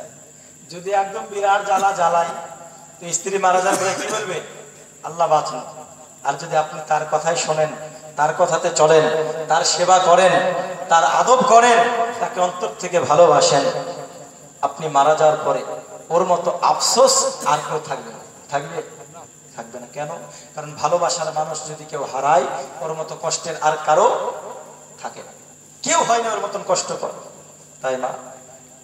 আপনারা যত উঠছেন, আপনাদের পায়ের তলে জান্নাত বলে, এত উড়ে লাভ নেই। কেন? কারণ আপনাদের জান্নাত আপনাদের সন্তানের জন্য। আপনার সেবা করে আপনার সন্তান নেবে, কিন্তু আপনার জান্নাত হচ্ছে স্বামীর পায়ের তলে। তাহলে আপনাকে সঠিক যেতে হলে, আপনাকে জান্নাতে যেতে হলে, আপনাকে কবরে শান্তিতে থাকতে হলে স্বামীর সেবা করা দরকার আছে না নাই? জোরে বলুন, আছে না নাই? স্বামীর সেবা করা দরকার আছে। আর আপনাদের পিতা মাতার সেবা করা দরকার আছে না নাই? আছে। কেন? কারণ যেই মা আপনাদেরকে কত কষ্ট করে লালন পালন করেছি, যেই মা কত কষ্ট করে দুনিয়ার আলো দেখিয়েছে, যেই মা 10 মাস 10 দিন গর্ভ ধরে আপনাকে দুনিয়ার বুকে ভূমিষ্ঠ করেছেন, হে আমার বাবাজি সোনামানিকেরাও, ওই মাকে কেমন করে ভুলে যাও যেই মায়ের পায়ের তলে জান্নাত রেখেছি। আমি আপনাদেরকে বলেছিলাম, মিজানের নেকির পাল্লা যদি ভারী না হয়, কেমন করে জান্নাতে যাব? জান্নাতে যাওয়ার পদ্ধতি পিতা মাতার সেবার মধ্যে রয়েছে। জোরে বলুন সুবহানাল্লাহ। এই মাকে ভালোবাসুন বাবা, কারণ এই মা আপনি যখন কথা বলতে শিখেন নাই, আপনাকে কত কথা বুঝে আপনাকে পান করিয়েছে, নিজের বুক বক্ষের দুগ্ধ পান করিয়েছে। আর এই নিজের মায়ের দুধ, এই দুধের ঋণ কেউ কোনোদিন শোধ করতে পারবে না। পারবে? কেউ শোধ করতে পারবে? কেউ পারবে। এখন একজন সন্তান মায়ের কাছে গিয়ে বলছে, মা আমি তোমার ঋণ শোধ করবো। বুঝলেন কি বলছে? ঋণ শোধ করবো। মা তো কিসের? লোকে বলে যে না, মায়ের ঋণ কোনোদিন শোধ করা যায় না, তোমার দুধের ঋণ কোনোদিন শোধ করা যায় না। কথা বুঝলেন তো? সন্তান এখন বড় হয়েছে, বড় হওয়ার পরে চাকরি পেয়েছে, কথা বুঝলেন? চাকরি পেয়েছে, বড় কাজ শিখেছে, বিশাল টাকা হয়েছে, ধনী ব্যক্তি হয়ে গেছে। এখন টাকার অভাব নাই, মাকে এসে বলছে, মা আমি তোমার ঋণ শোধ করবো। বুঝলেন কি বলছে? মা আমি তোমার ঋণ শোধ করবো। বলো তুমি কিসের বিনিময়ে আমাকে তুমি মাফ করবে? ঋণ শোধ হবে কিসের বিনিময়ে? কত টাকা তুমি নেবে? কি চাইবে বলো মা? তুমি যা চাও তার বিনিময়ে আমি তোমার ঋণ শোধ করতে রাজি। মা বলতেছে, বেটা পাগলামো করো না, যাও খাওয়া দাওয়া করে আরাম করো। বুঝলেন? খাওয়া দাওয়া করে আরাম করো। এবার সন্তানে বারংবার বলছে, মা না, শুনবো না। কথা বুঝলেন? বলছে কি? শুনবো না, আমার ঋণ শোধ করতেই হবে। সন্তান বলতেছে, মা ঋণ শোধ করো। আর মা বলতেছে, বেটা পাগলামো কেন করো, যাও শোও। সন্তান বলতেছে, মা না আমি শোবো না, তুমি বলো কি নেবে, তার বিনিময়ে ঋণ শোধ করতে হবে। মা বলে, বেটা পাগলামো কেন করো? আর সন্তান বাইনা ধরে, কোনো মতে ছাড়ে না। এবার মা জননী দেখতেছে সন্তান কোনো মতে যখন আমায় ছাড়ে নাও, তবে আমার ঋণ শোধ করতেই হবে। দেখতেছি বলতেছে, বেটা আমি একটা জিনিস চাইবো, যেটা তুমি দেবে, তার বিনিময়ে আমি ঋণ শোধ করে দেব। জোরে বলুন সুবহানাল্লাহ। আমি যেটা চাইবো আমায় দেবে, বিনিময়ে ঋণ শোধ হয়ে যাবে। বলেছে, মা বলো কি চাও? বলছে, বেটা আমি যা চাইবো তোমাকে বলবো না, কাল ফজরের সময় যখন হবে তুমি মসজিদে যাবে, মসজিদের মুসল্লিকে ডেকে নিয়ে আসবে, আর মুসল্লিদের সামনে আমি বলবো, মা আমি কি চাই। আমি বলবো আমি কি চাই, আমি যখন যেটা চাইবো আমায় দেবে, ঋণ আমি শোধ করে দেবো। কি আশ্চর্য! আমরা সকলেই শুনেছি পৃথিবীর জমিনে যে মায়ের ঋণ কেউ শোধ করতে পারে? যেটা বলুন পারে? মায়ের এক ফোঁটা দুধের ঋণ শোধ হবে না কোনদিন, জন্মা জন্মান্তরে করিলে সাধনা, দয়াবতী দরদিনী মা। শোধ হবে? ঋণ শোধ হবে না। এ আমার বাবাজি সোনামানিকেরাও, মা জননীকে বলতেছে, মা তবে ঠিক আছে, সকালবেলায় আমি যাব, মসজিদে মুসল্লিকে ডেকে নিয়ে আসবো। মা গো কাল সকালে তুমি বলো তোমার কি চাই। এ আমার বাবাজি সন্তান যখন শুতে যাবে, মা জননী বলতেছে বেটা রে তুমি শুধু যাওয়ার পূর্বে আমার একটি হুকুম শুনবে। বলতেছে বলো মা কি হুকুম? বলতেছে বেটা এই একটি তোমায় ডিম আমি দিলাম, এই ডিমটা তুমি রাত্রি বেলায় যখন শোবে বুকের উপরে নেওয়ার পরে সারা রাত্রি ঘুমাবে। বলছি ডিমটা বুকের উপরে নিয়ে রেখে সারা রাত্রি ঘুমাবে। তো সন্তান বলছে ইয়া বা কি ব্যাপার, কোনো মামুলি ব্যাপার, কোনো ব্যাপারই না। ঠিক আছে দাও, ডিমটা নিল, রাত্রিবেলায় ঘুমালো। বুঝলেন, ওর কোনোদিন ফজরে চালা পায় না। আজকে কিন্তু ফজরে মুয়াজ্জিন আযান দেওয়ার আগে চালা পেয়েছে। বুঝলেন, মায়ে বলেছেন যে ফজরের সময় মুসল্লি যারা হবে ওদেরকে ডেকে নিয়ে আসবি, ওদের সামনে বলবো আমার কি চাই। ও কোনোদিন মুয়াজ্জিনের আযানে চালা পায় না। আজকে যখন মুয়াজ্জিন আযান দিয়েছে, আল্লাহু আকবার আল্লাহু আকবার, জোরে বলুন সুবহানাল্লাহ, আল্লাহু আকবার আল্লাহু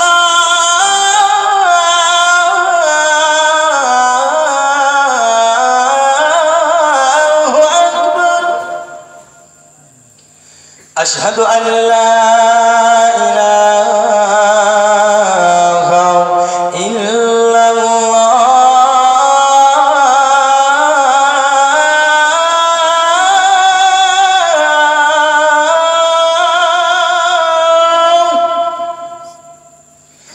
أشهد أن لا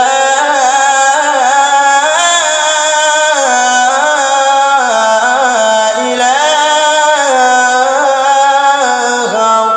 إلا الله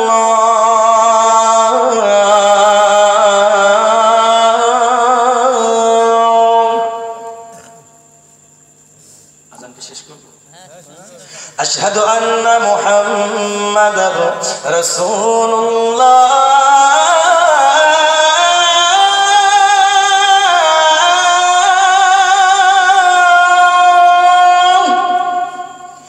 أشهد أن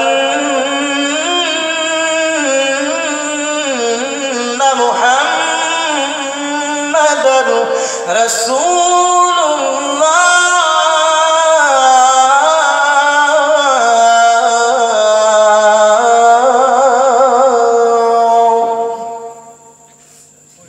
حي على الصلاة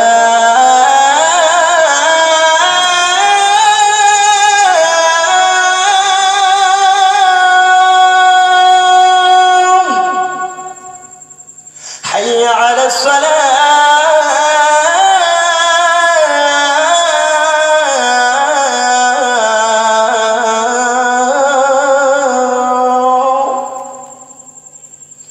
حي على الفلاح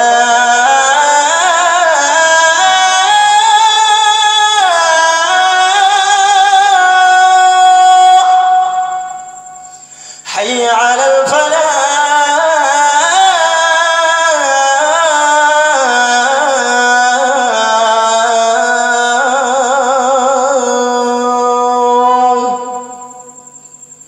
الصلاة خير من النوم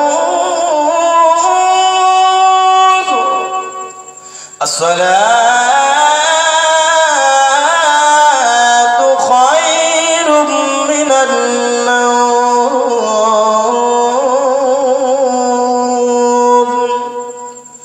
الله أكبر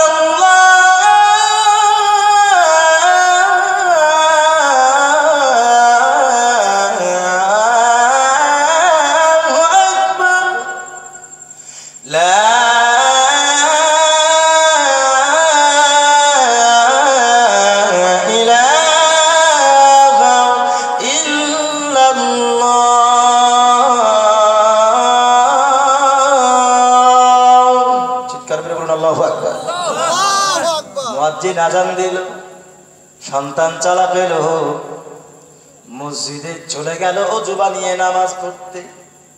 ফজরের নামাজ হলো, সবাই আপন আপন কাজে চলে যায়। কাজে যায় না? যদি নামাজিরা দেখবেন, আপনারা হয়তো নামাজ পড়েন কি পড়েন না আল্লাহ জানে, নামাজ যে আপনারা কত পড়েন আল্লাহ জানে। তো নামাজিরা যারা মসজিদে নামাজ পড়ে, ফজরের নামাজ পড়ার পরে কিন্তু শয় না, কেউ বা ভই নিরাতে যায়, কেউ কোনো কাজে যায়, কেউ মাঠের কাজে যায়, কেউ ঘাস কাটতে যায় ইত্যাদি। মাঠের কাজে ছোটে না, আপন আপন কাজে চলে যাই, সন্তান দেখতেছে সবাই চলে যায়, কিন্তু আমার মা আমায় মুসল্লি নিয়ে যেতে বলেছিল। বন্ধুরে আমার সন্তান বলতেছেন, গ্রামবাসী আপনারা থামুন, আমার সঙ্গে একটু আমার বাড়ি চলুন না কেন, কারণ আমার মা আপনাদের সবাইকে ডেকেছে। বলছে সবাইকে ডেকেছে, সবাই বলছে এই পাগল তোমার মা ডেকেছে, পরে দেখা করবো, এখন যাই ঘাস কাটতে হবে, এখন যাই বই নিড়াতে হবে, এখন যাই আমার কাজ বাকি আছে, বুঝলেন? তো বলতেছে তবুও একবার জিজ্ঞাসা করছে যে কেন ডেকেছে বলো। কেউ যদি কাউকে ডাকে একবার ধরে জিজ্ঞেস করার ইচ্ছা থাকে, তাই না, যে কেন ডেকেছে।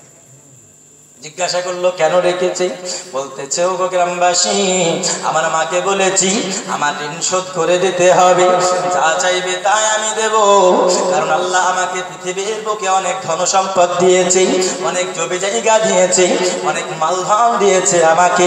আমার মা বলেছি ঋণ তখন শোধ করবে যখন আপনাদের সামনে যেটা চাইবে আমি সন্তান ওটা দিয়ে দেব।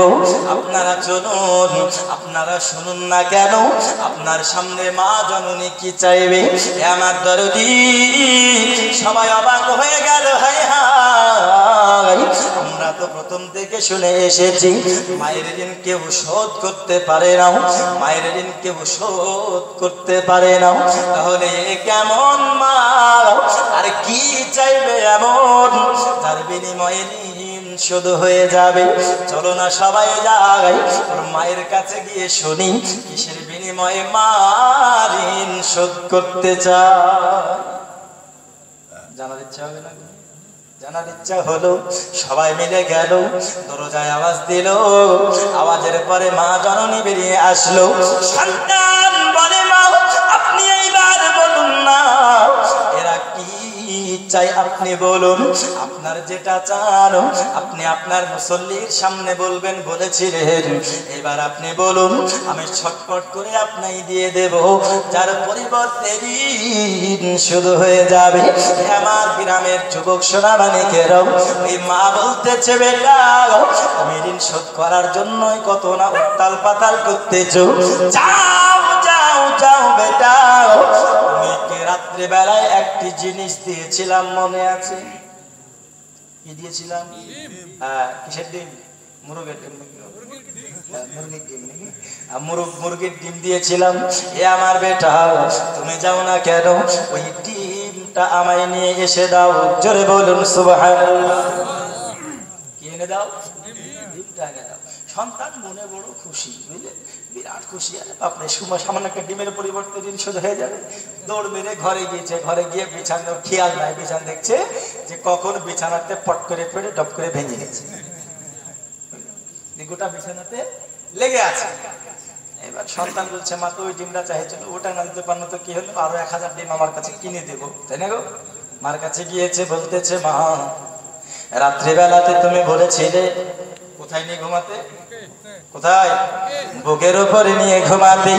আমার মা জননী আমি বুকের উপরে নিয়ে যখন ঘুমিয়েছি, আমি ঘুমের চোখে কখন ডানে কাত হয়েছি, কখন বামে কাত হয়েছি, আমি কখনো বুড় হয়ে শুয়েছি, আমার শরীরের চাপ লেগে ডিমটা ভেঙে বিছানায় লুটে গেছে। মা গো আমার ঘুমের চোখে ডিম ভেঙে গিয়েছে, তুমি আমায় বলো না শুধু ওই ডিমটা কেন, আমি তোমাকে ডিমের ফ্যাক্টরি এনে দেব, তোমাকে হাজার হাজার ডিম আমি এনে দিচ্ছি, তুমি আমার ঋণ শোধ করবে কি বলো? গ্রামবাসীরা এসেছে, মা জননী বলতেছে বেটা তুমি একটু লক্ষ্য করো, তোমাকে সামান্য একটি ডিম এক রাত্রি বেলায় বুকের উপর নিয়ে ঘুমাতে দিয়েছিলাম, তোমার খেয়াল নাই, তুমি ডানে কাত হয়েছো, বামে কাত হয়েছো, ভেঙে ফেলেছো। বেটারে একটি ডিম তোমার এক রাত্রি সংরক্ষণ হলো না, কিন্তু তোমায় আমি এক রাত্রি নয়, 2 রাত্রি নয়, 3 রাত্রি নয়, 1 মাস 2 মাস নয়, 10 মাস আমি গর্ভে রেখেছি।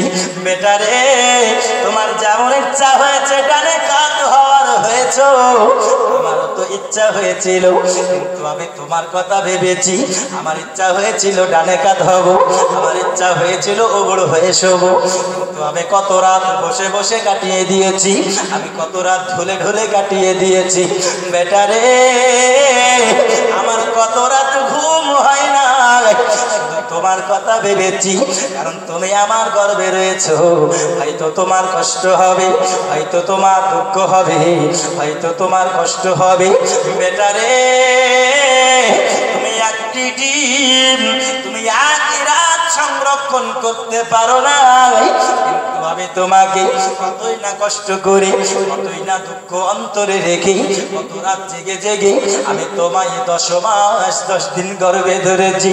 বেটা শুধু তাই নয় রে বেটা, যখন দুনিয়ার বুকে ভূমিষ্ঠ হও, নবী আমার বলেছেন মা বোনেদের প্রসব বেদনা কিয়ামতের সুগরা বলা হয়েছে। কিয়ামত হলে যে কষ্ট মুসলমানের হবে, আর কিঞ্চিত পরিমাণ কষ্ট মায়ের প্রসব বেদনায় দিয়ে দিয়েছে। অনেক মা এমনও আছে সন্তান প্রসব করার সময় মারা যায়। আমার দরদি মাকে তুমি ভুলে যাও, যে মা জননী তোমায় শুধু দুনিয়ার বুকে ভূমিষ্ঠ করার পরে নাই, দুনিয়াতে যখন তুমি আসলে তোমাকে কত কষ্ট করে লালন পালন করেছি, তোমাকে কত কষ্ট করে হাঁটা শিখিয়েছি, তোমার জন্য কত কষ্ট করেছে। তুমি যখন বিদেশে যাও, মা জননী তোমার জন্য জায়নামাজে কান্না করে। আমার লাগে কাঁদলে মা গো, আমার লাগে কাঁদলে মা গো সারাটি জনম, কোথায় গেলে পাবো আমি এমন আপনজন। জোরে বলুন সুবহানাল্লাহ। আর মায়ের মতো আপন কি কোথাও পাওয়া যাবে? জোরে বলুন পাওয়া যাবে? কোথায় গেলে পাবো আমি এমন আপনজন, কোথায় গেলে পাবো আমি এমন আপনজন। আরে কত রাত ঘুমাওনি মা গর্বে যখন আমি, কত কষ্ট সয়েছ জানে অন্তর্যামী। কে জানে? মাত্র কে জানে? আরে কত রাত ঘুমাওনি মা গর্বে যখন আমি, কত কষ্ট সয়েছ জানে অন্তর্যামী। যে আমার মুখের পানে মা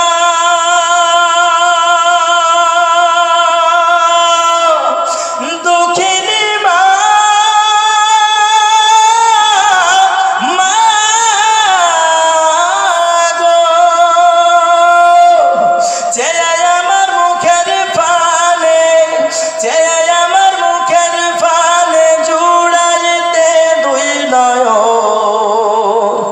কোথায় গেলে পাবো আমি এমন আপনজন, কোথায় গেলে পাবো আমি এমন আপনজন।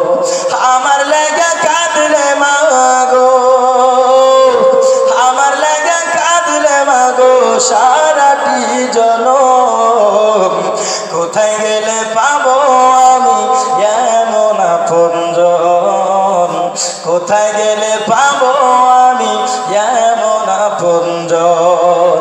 আরে বুকের মানিক যদি বিদেশেতে রয়, যাই না মাঝে বৈশা কাঁদে আমার মা।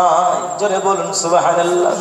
আরে বুকের মানিক যদি বিদেশেতে রয়, যাই না মাঝে বৈশা কাঁদে আমার মা। আমার সুখের কালে মা দরদি মা, মা গো আমার সুখের কালে, আমার সুখের কালে বুক ভাসিত নয়ন জল, কোথায় গেলে পাবো আমি এমন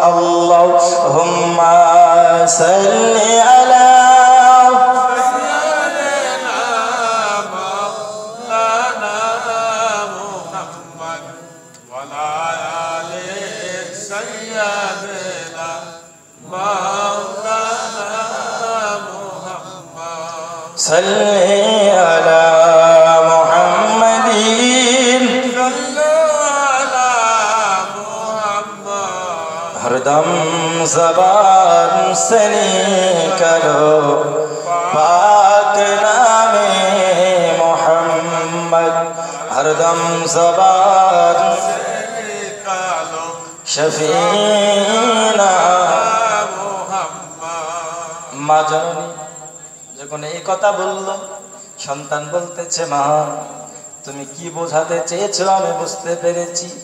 আমি যখন একটি রাত্রি ডিম সংরক্ষণ করতে পারলাম না, কত কষ্ট হয়েছে, কিন্তু মা তুমি আমায় কতদিন লালন পালন করেছো, গর্ভে ধরেছো মা। সন্তান বুঝতে পারলো, আরে একটি নয় দুইটি নয়, যদি ডিমের ফ্যাক্টরি এনে দিই, আমি আমার সারা জীবনের ইনকাম যদি মায়ের পদতলে কুরবান করে দিই, তবু মায়ের ঋণ শোধ হবে না। মা তুমি আমায় ক্ষমা করে দাও, আজ থেকে আমি তোমায় আর কোনোদিন ঋণ শোধ করার কথা বলবো না। সন্তান বুঝে গেল, কিন্তু আজকে হতভাগা সন্তান আমরাই বুঝতে পারলাম না মায়ের কদর, আজকে আমরাই বুঝতে পারলাম না মায়ের বিষয়। আজকে কতজনের মা আছে মায়ের মর্ম বুঝে না। আজকে মা যাদের ইন্তেকাল করে গেছে তারা জানে মা হারানোর যন্ত্রণাটা কত। আজকে অনেকের মা কবরে শুয়ে আছে, প্রত্যেকটা বাবা মা আত্মীয় স্বজন কবর থেকে আশাবাদী হয়ে আছে।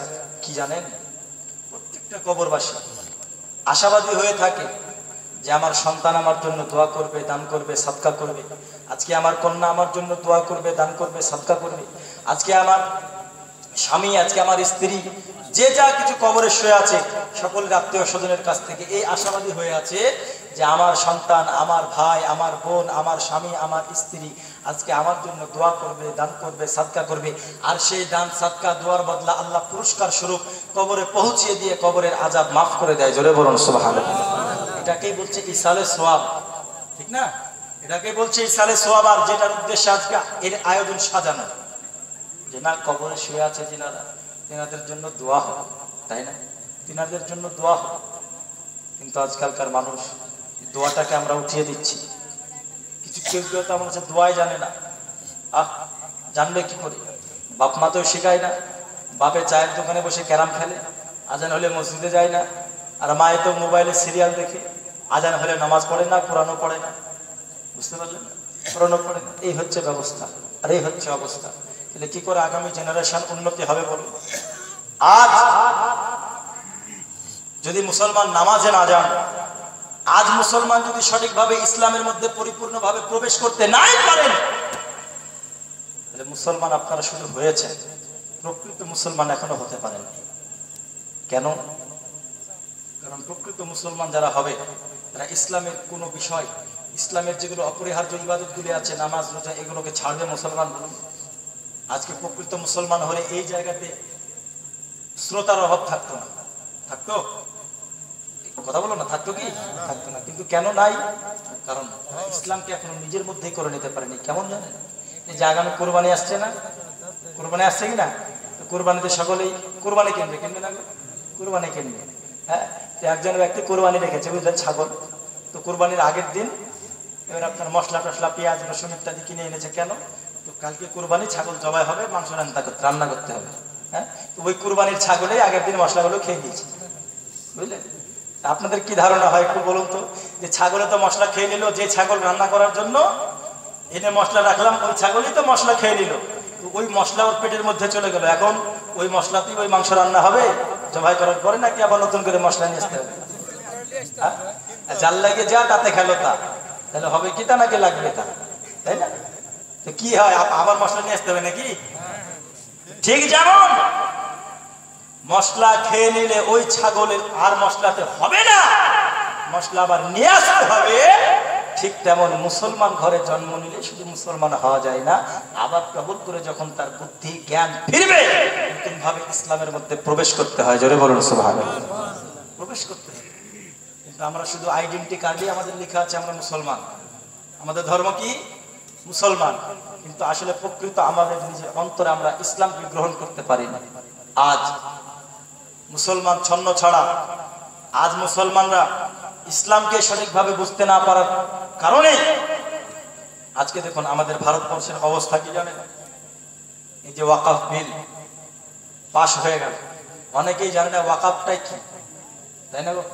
অনেকেই ওয়াকফটা কি এটাই জানে না। এবং এই যে কোন বিল পাশ হলো এবং কি পাশ হলো, এবং এটা পাশ হওয়াতে মুসলমানরা এত বিদ্বেষ ভাবে এত কেন করছে, মিছিল কেন করছে, এত বিরোধিতা কেন করছে? ওয়াকফটা কি সম্পর্কে 2 মিনিট বলবো। হ্যাঁ, ওয়াকফ হচ্ছে আমাদের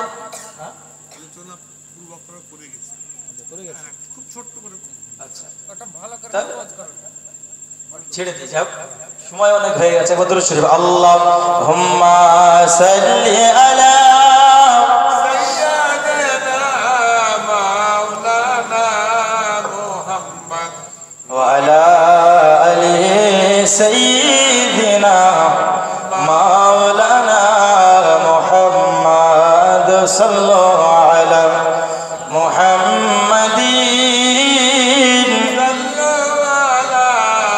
मुहम्मद हरदम ज़बान से निकलो पाक नामे मुहम्मद हरदम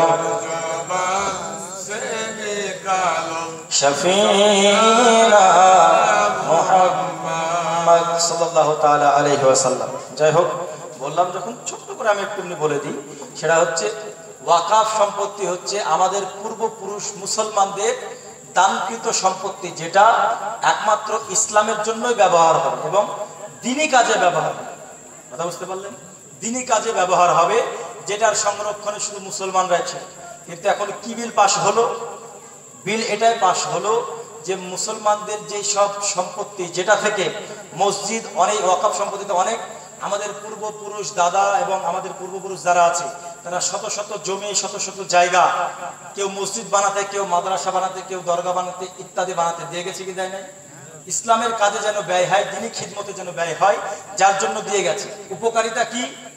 এর দানে অনেক মসজিদ, মাদ্রাসা ইত্যাদি চলছে এবং এর সাহায্যে অনেক ইসলামিক প্রতিষ্ঠান চলছে, যেটা শুধুমাত্র দ্বীনের জন্য ব্যবহার হবে। বুঝতে পারলেন না? যেটা শুধু দ্বীনের জন্য ব্যবহার হবে। কিন্তু বর্তমান কি বিল পাশ হলো জানেন? বর্তমান বিল পাশ হলো যে ওয়াকফ বোর্ডে অমুসলিমদের নিয়োগ। কি হলো? অমুসলিমদের নিয়োগ। এবং অমুসলিমরা এই সিদ্ধান্ত নিতে পারবে যে ওয়াকফ সম্পত্তি কোথায় কিভাবে ব্যবহার করা হবে, এবং তারা এই সিদ্ধান্ত নেবে যে কোন মসজিদ থাকবে ওয়াকফের, কোন মাদ্রাসা থাকবে না, কোন মাদ্রাসা থাকবে, কোন মাদ্রাসা থাকবে না। এবং ওয়াকফ সম্পত্তিতে সরকার প্রত্যেকটা সম্পত্তি নিজের ফায়দার, উপকারের কাজে ব্যবহার করতে পারবে। বুঝতে পারলেন? সরকার নিজের উপকারের কাজে ব্যবহার করতে পারবে। 3 নম্বর, ওয়াকফ সম্পত্তিতে কত টাকা আয় আসছে এবং কোথায় কোথায় ব্যয় হচ্ছে এটা গোপন থাকবে। কথা বুঝতে পারলেন না? এই হিসাব গোপন থাকবে। এবং ওয়াকফ এই যে সম্পত্তি আছে, ওয়াকফের প্রত্যেকটা সম্পত্তিতে যে কোনো জায়গায়, ভাবুন কোনো গোরস্থান ওয়াকফ সম্পত্তিতে আছে, ওয়াকফ মানে হচ্ছে নিঃস্বার্থে দান করে দেওয়া। ওয়াকফ মানে কি? নিঃস্বার্থে দ্বীনের পথে জমি হোক, জায়গা হোক, দান করে দেওয়া, যেটা শুধু দ্বীনের খাতিরই ব্যবহার হবে। তো ধরুন এই হিসাবে অনেকেই গোরস্থান দান করেছে না? অনেকেই মাদ্রাসা বানিয়ে দিয়েছে এবং ওটা ইসলামের জন্য ওয়াকফ করে দিয়েছে। সেগুলো সরকারের খাতায় নথিভুক্ত হয়ে ওয়াকফ সম্পত্তি আছে। সরকার যদি চায় প্রত্যেকটা ওয়াকফ জায়গাতে, প্রত্যেকটা ইসলামের মুসলমানদের এই সম্পত্তিতে নিজেদের অফিস বানাতে পারবে, নিজেদের মার্কেট বানাতে পারবে, নিজেদের জিনিস যেটা চাইবে সেটা বানাতে পারবে এবং সরকার নিজের ফায়দাতে ব্যবহার করতে পারবে। কথা বুঝতে পারলেন? তাহলে দেখুন ইসলামদের কত বড় ক্ষতি কি হতে চলেছে। আগামী দিনে মসজিদ, মাদ্রাসা এগুলো থাকবে না। কথা বুঝতে পারলেন? ভাঙচুর শুরু হয়ে যাবে। ইউপিতে শুরু অলরেডি হয়ে গেছে। কথা বুঝতে পারলেন না? ইউপিতে শুরু অলরেডি হয়ে গেছে। যোগী আদিত্যনাথ আছে ইউপিতে, যারা ওয়াকফ বিলের বিরোধিতায় মিছিল বের করেছিল তাদেরকে যারা যারা বের করেছিল 25 জনকে ধরেছে।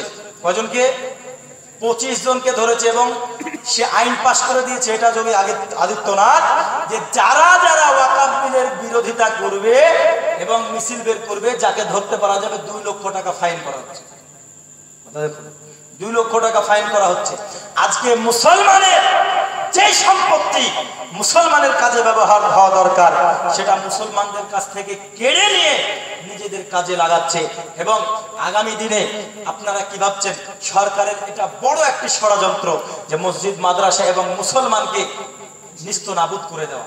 এবং পশ্চিমবঙ্গে একজন লাইভে এসে কি বলেছে জানেন, একজন লাইভে এসে বলেছে যে না, এই যে কেন্দ্রীয় সরকারকে দরকার একটা বিল পাস করা, সেটা হচ্ছে মুসলমানদের কবি অসীম সরকার, যার নাম বুঝলেন, কবি অসীম সরকার, এ বলেছে যে দরকার যে মুসলমানদের যে কোরআন, এই কোরআনকে বয়কট করা। বলুন নাউজুবিল্লাহ।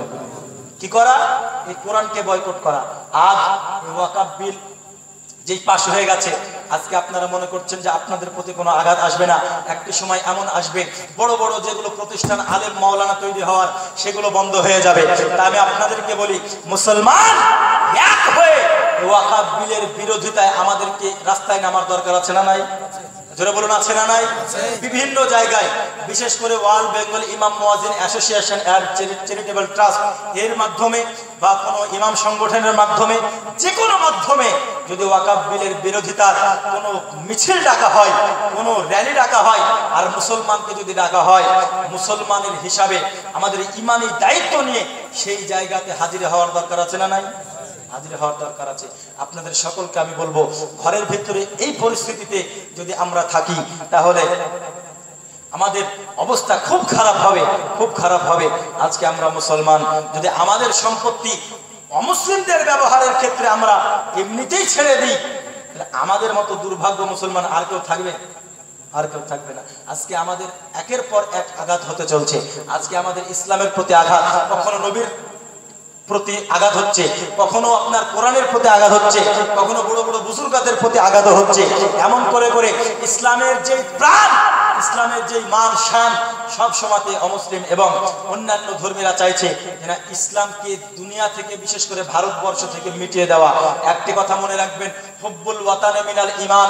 মুসলমান সব সময় প্রত্যেকটা জায়গায় বলে যে হাদিসে এসেছে হুব্বুল ওয়াতানে মিনাল ঈমান, দেশকে ভালোবাসা হলো ঈমানের অঙ্গ। ওই দেশে, যেই দেশে আমরা আছি সেই দেশকে অবশ্যই আমরা ভালোবাসি, এবং এই দেশের যে নাগরিকত্বের অধিকার, আমরা মুসলমান, মুসলমানের অধিকার আমরা কাউকে কেড়ে নিতে দেব? জোরে বলুন, দেব না। তাই আমরা সকলেই মুসলমান যারা এই আয়োজন রাখবে, চেষ্টা করবেন যেন বিরোধিতা করে এই বিলটা আবার যদি ক্যান্সেল হয়ে যায়, তবে অবশ্যই প্রত্যেকটা মুসলমানের জন্য সৌভাগ্য। এবং বিশেষ করে আমাদের বর্তমান যে সরকার, এই সরকারের বহু একটি ষড়যন্ত্র মিডিয়াতে এমন এখন হয়ে গেছে যে না, আমরা হিন্দুস্তান দেখতে চাই মুসলমান ছাড়া। কথা বুঝতে পারছেন না? মুসলমান ছাড়া আমরা হিন্দুস্তান দেখতে চাই। কথা বুঝতে পারলেন না? হ্যাঁ, তো মুসলমান ভারতবর্ষে যত আছে, মুসলমান যদি চলে যায়, আর মুসলমান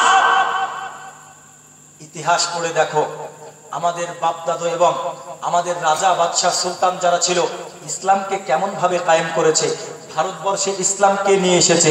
এবং ভারতবর্ষ কত বছর ধরে, আজ তুমি শাসন করছো, বলছো মুসলমানকে ভারত থেকে বের করব, কিন্তু ইতিহাস পড়ে যদি দেখা যায় শত শত বছর ধরে ইসলাম মুসলমানদের শাসন করেছে, কোনো সমস্যা আসেনি।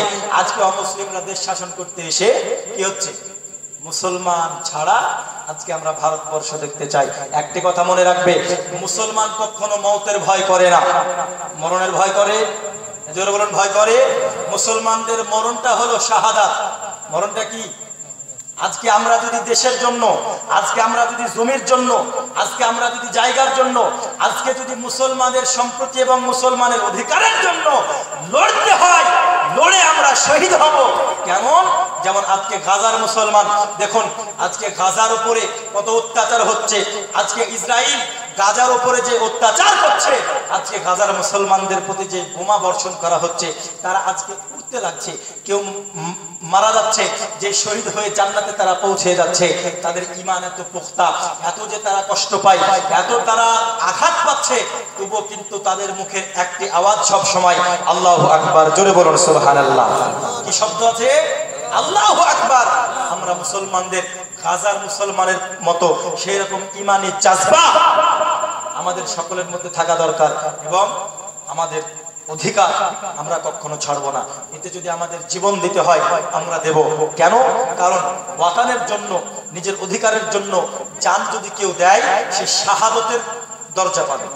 কিসের দরজা পাবে? শাহাদতের দরজা পাবে, শহীদের দরজা পাবে। আর মুসলমান ইতিহাস লক্ষ্য করলে দেখা যায় আমাদের পূর্বপুরুষেরা শত শত লক্ষ লক্ষ মুসলমান শাহাদাত বরণ করে ইসলামকে প্রতিষ্ঠাতা করে আপনার খেলাফত অর্জন করে ভারত শাসন করেছে। শুধু ভারত নয়, সারা বিশ্ব শাসন করেছে। কোনো সমস্যা হয় নাই। কোনো সমস্যা হয়েছে? সমস্যা হয় নাই। আল্লাহ পাক আল্লাহ তাআলা আমাদের সকলের ঈমানকে মজবুত করার তৌফিক দান করুক।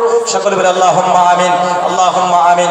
একবার রাসূল সাল্লাল্লাহু আলাইহি ওয়াসাল্লামের উপরে ভক্তি ভরে মুহাব্বতে দরুদ শরীফ পাঠ করি। আল্লাহুম্মা সাল্লি আলা সাইয়্যিদিনা মাওলানা মুহাম্মদ ওয়া আলা আলিহি সাইয়্যিদিনা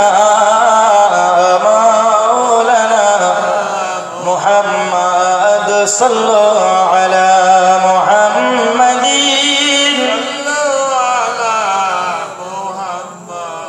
हरदम ज़बान से निकालो,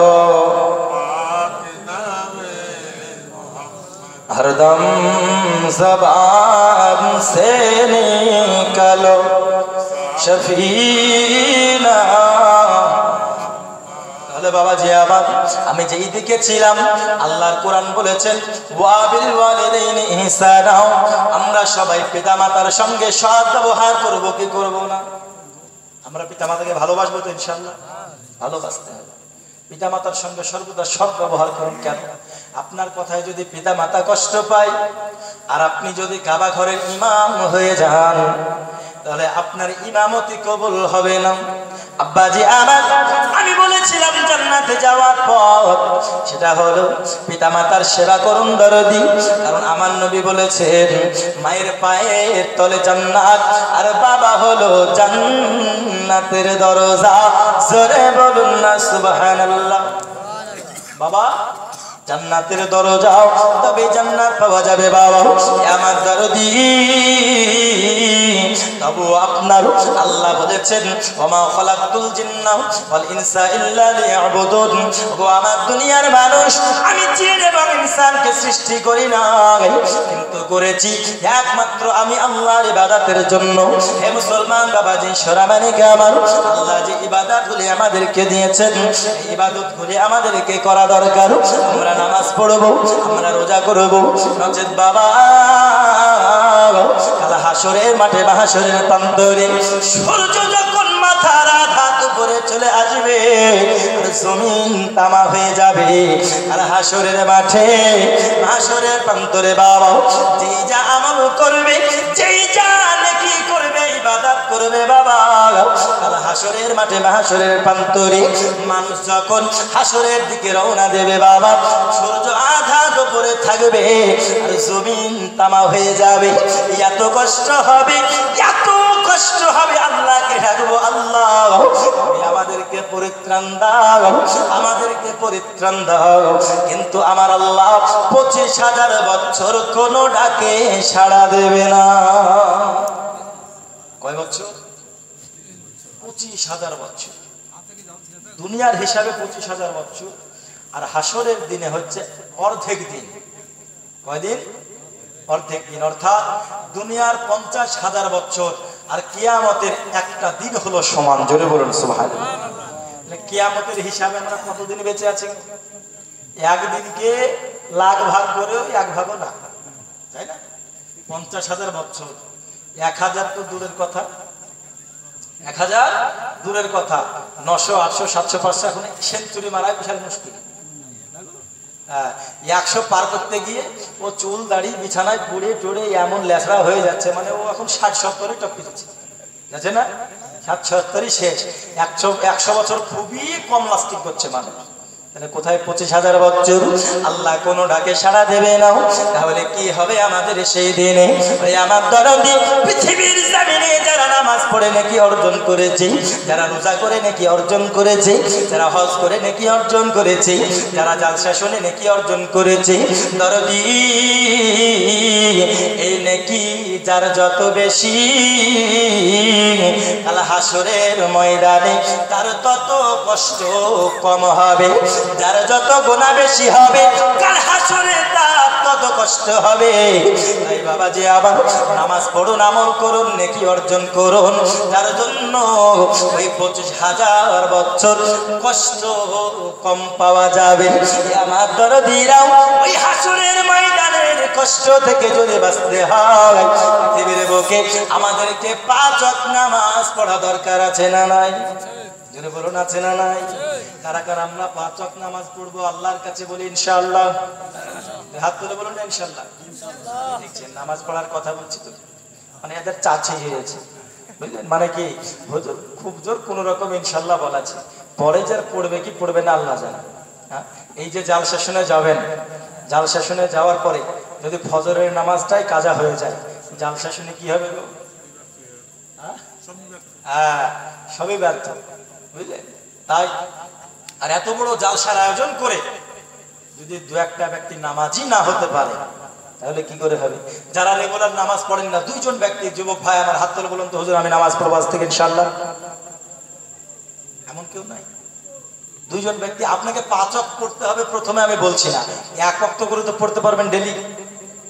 আপনি 1 মাস 2 মাস আপনি 1 ওয়াক্ত করে পড়ুন, হয় ফজর নয়, জোহর নয়, আসর নয়, মাগরিব নয়, এশা, আপনি যে কোনো 1 ওয়াক্ত আগে শুরু করুন।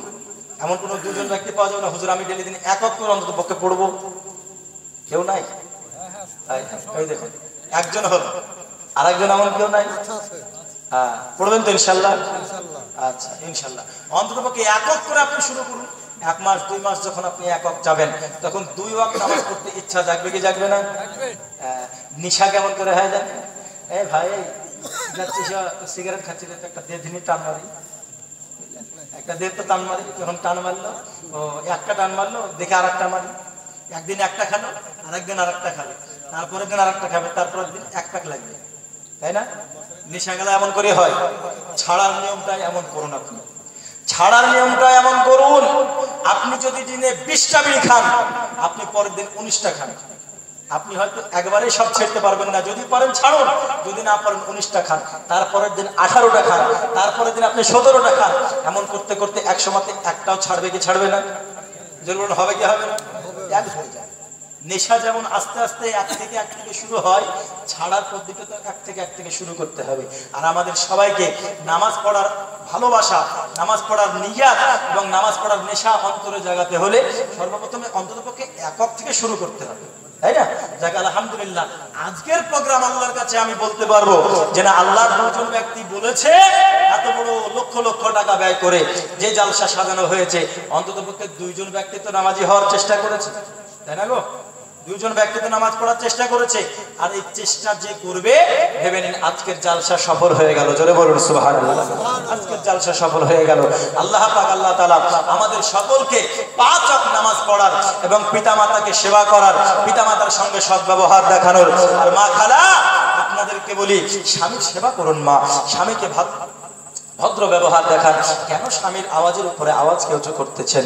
স্বামী কত কষ্ট করে আপনার জন্য খাটনি করে আপনার মুখে রুজি তুলে দিচ্ছে, আপনাকে সুখে রাখার জন্য। আজকে স্বামী কত কিছু ত্যাগ করে, নিজের শখকে ত্যাগ করে আজকে আপনার স্বামী আপনাকে সুখে রাখার জন্য কত অক্লান্ত পরিশ্রম করছে। আর আপনি সেই স্বামীকে যদি উঁচু গলায় আওয়াজ দেখান, আর সেই স্বামীকে যদি গালাগালি করেন, সেই স্বামীর কথা যদি না শোনেন, আর সেই স্বামী যদি আপনার জন্য দোয়া না করে, জাহান্নাম আপনার জন্য রেডি আছে মা। তাই আপনাকে বলি, আপনি কখনোই স্বামীর সেবা করা থেকে বিরত থাকবেন না। আর আমরা সকলেই পিতামাতার সেবা করব, 5 ওয়াক্ত নামাজ পড়ব এবং চিরকাল আমরা একে অপরের জন্য, মুসলমানদের জন্য দোয়া করব ইনশাআল্লাহ। জোরে বলেন ইনশাআল্লাহ। আজকে যে কবরবাসীদের জন্য আমরা সকলে এখানে এসেছি, বাবাজি আমার এখনই দোয়া হবে ইনশাআল্লাহ। যেহেতু আমি আমার বক্তব্য লম্বা চড়া করব না, 2 ঘন্টা হয়ে গেছে, 3টে বেজে গেছে, বুঝলেন? ডেলি দিন এমন করে আমাদের চলতেই আছে, বুঝলেন? ডেলি দিন এমন করে চলতে আছে। তা আল্লাহ বলান তাই আপনাদের সামনে বলি, আল্লাহ করান তাই করি। আজকে যদি অনেক জায়গায় এমন হয় না, বক্তা স্টেজে উঠলো, উঠার পরে জুবানি বন্ধ হয়ে গেল, তাই না? হয়ে গেল। এগুলো হচ্ছে আল্লাহর কুদরত, কথা বুঝতে পারলে?